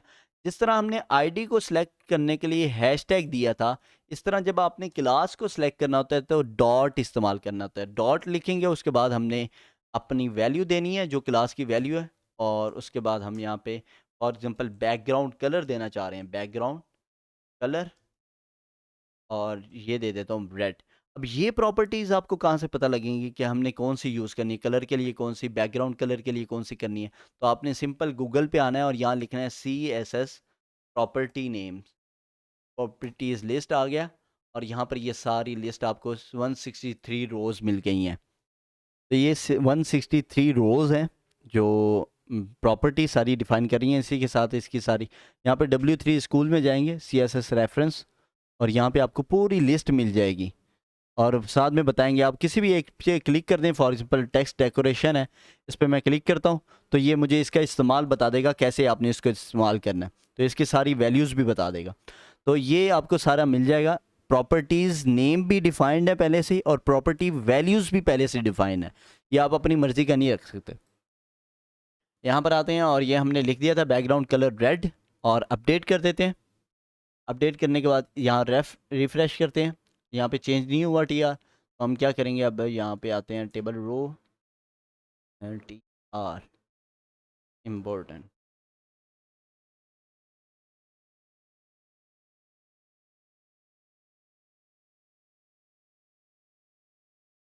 टेबल रो क्लास ने यार,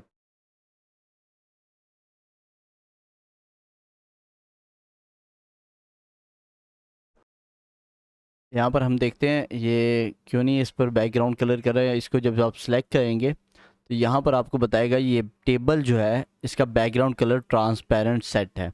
जब हम इस पर कलर सेट करते हैं और वो यहाँ पर आता है, जो हमने जब पहले किया था, यहाँ पर हमने डॉट लगा के क्लास टेबल रो लिखा था, टेबल रो।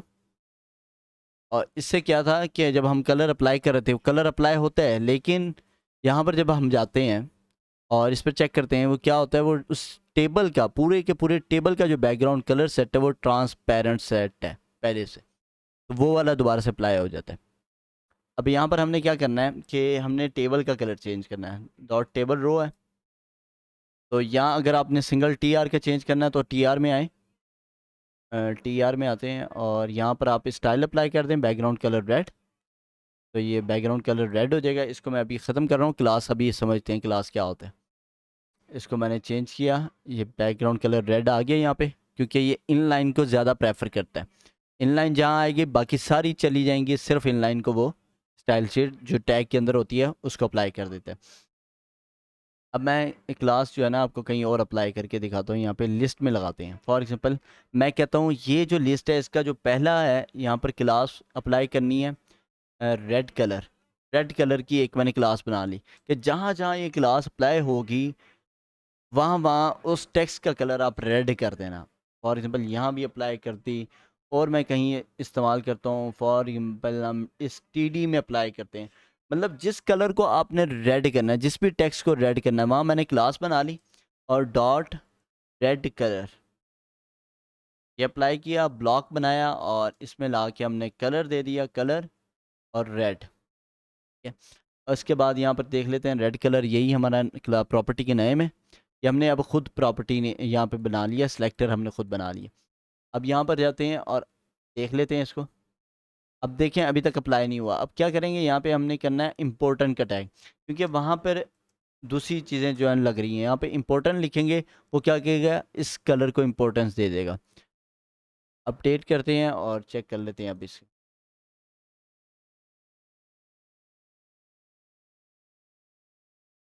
रिफ्रेश किया और हमारे पास कलर अपडेट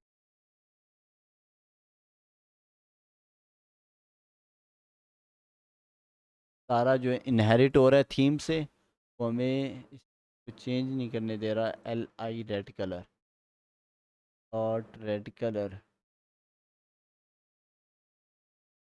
रेड कलर इस तरह से करके देखते हैं। रेड कलर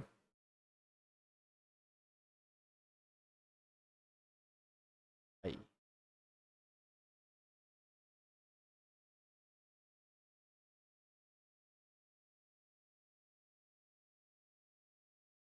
यहाँ पे अप्लाई किया, अपडेट किया, अपडेट करने के बाद यहाँ से परचाल करते हैं, क्योंकि ये कुछ चीज़ें होती हैं जो स्टाइल्स वगैरह पहले से सेव हैं वही रहेंगी।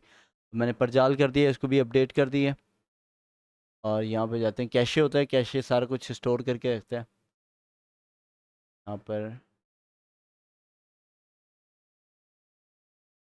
फ्रेश करें, नहीं चेंज, ऐसे करते हैं। हम चलते हैं किसी और एडिटर पे, फॉर एग्जांपल हम चलते हैं W3 स्कूल पे।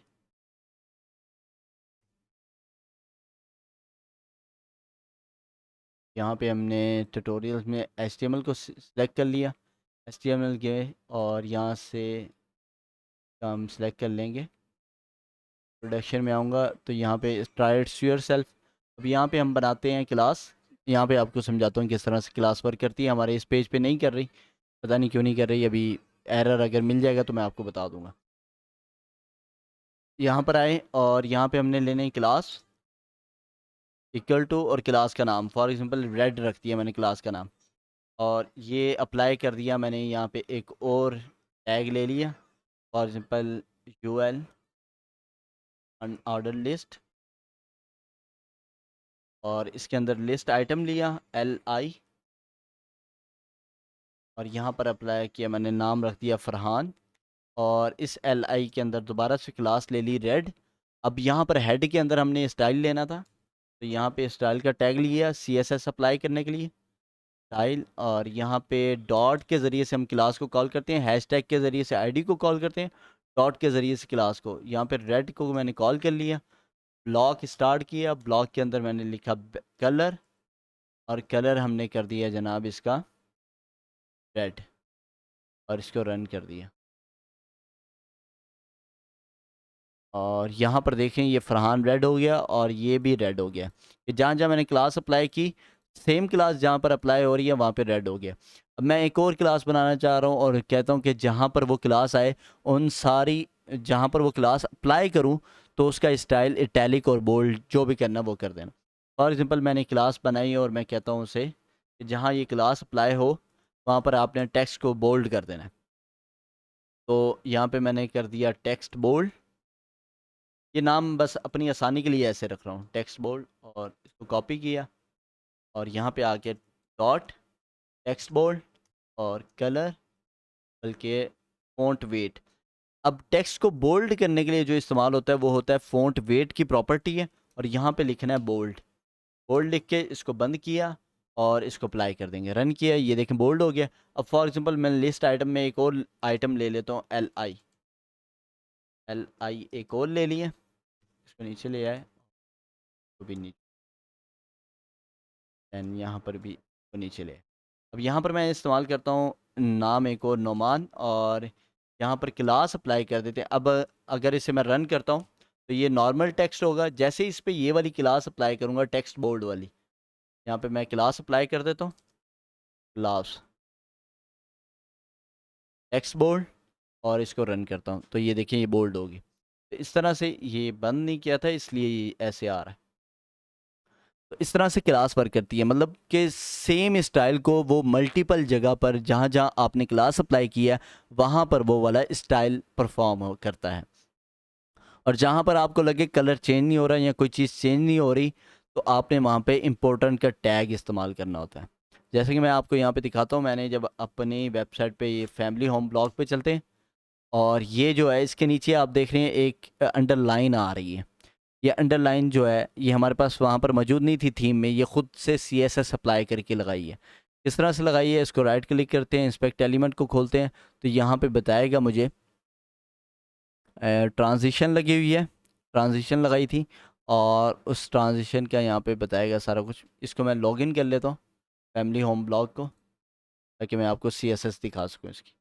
Family home blog slash login,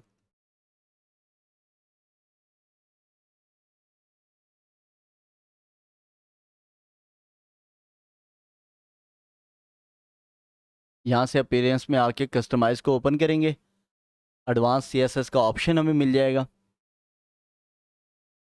जब भी हमने थीम में कोई चेंजेस करनी होती है वो यहाँ पे आके करनी होती है। एडिशनल CSS कस्टमाइज में आएंगे, हर थीम के साथ ये आपको मिल जाया करेगा पेज। यहाँ पर आके हमने जो चेंज किया था, मैंने यहाँ पे ये लिंक है, ये पूरी CSS अप्लाई की थी जिससे ये अंडरलाइन आ रही है, ये एनिमेट होके आती है और एनिमेट होके जाती है यहाँ से। तो ये सारा CSS यहाँ पे अप्लाई की हुई है। ये पहले क्लास सेलेक्ट की है, क्लास सेलेक्ट करने के बाद टैग सेलेक्ट करके उसे बताया सारा कुछ। ये एडवांस CSS है, सारा कुछ आपको इसमें जो मेरे यूट्यूब चैनल पे प्ले लिस्ट है वहाँ से पता लग जाएगा कैसे इसको इस्तेमाल किया जाता है और कैसे इन चीज़ों को बेहतर किया जाता है। अब यहाँ पे ये टेक्स्ट डेकोरेशन है अंडरलाइन करने के लिए, अगर मैं इसे ख़त्म कर देता हूँ फॉर एग्जांपल, बल्कि ये नहीं ख़त्म करते, और यहाँ पे जाता हूँ और क्या पैडिंग दी हुई है 30 पिक्सल, ओवरफ्लो हिडन, ये बहुत कुछ यहाँ पे इस्तेमाल किया हुआ है। इसको मैं टैग कर देता हूँ ताकि मेरी वेबसाइट ख़राब ना हो। तो ये मैंने आपको बता दी है। यहाँ पे आप CSS में आएंगे, यहाँ पे आपको सारी प्रॉपर्टीज़ मिल जाएंगी, कैसे उनको इस्तेमाल करना है।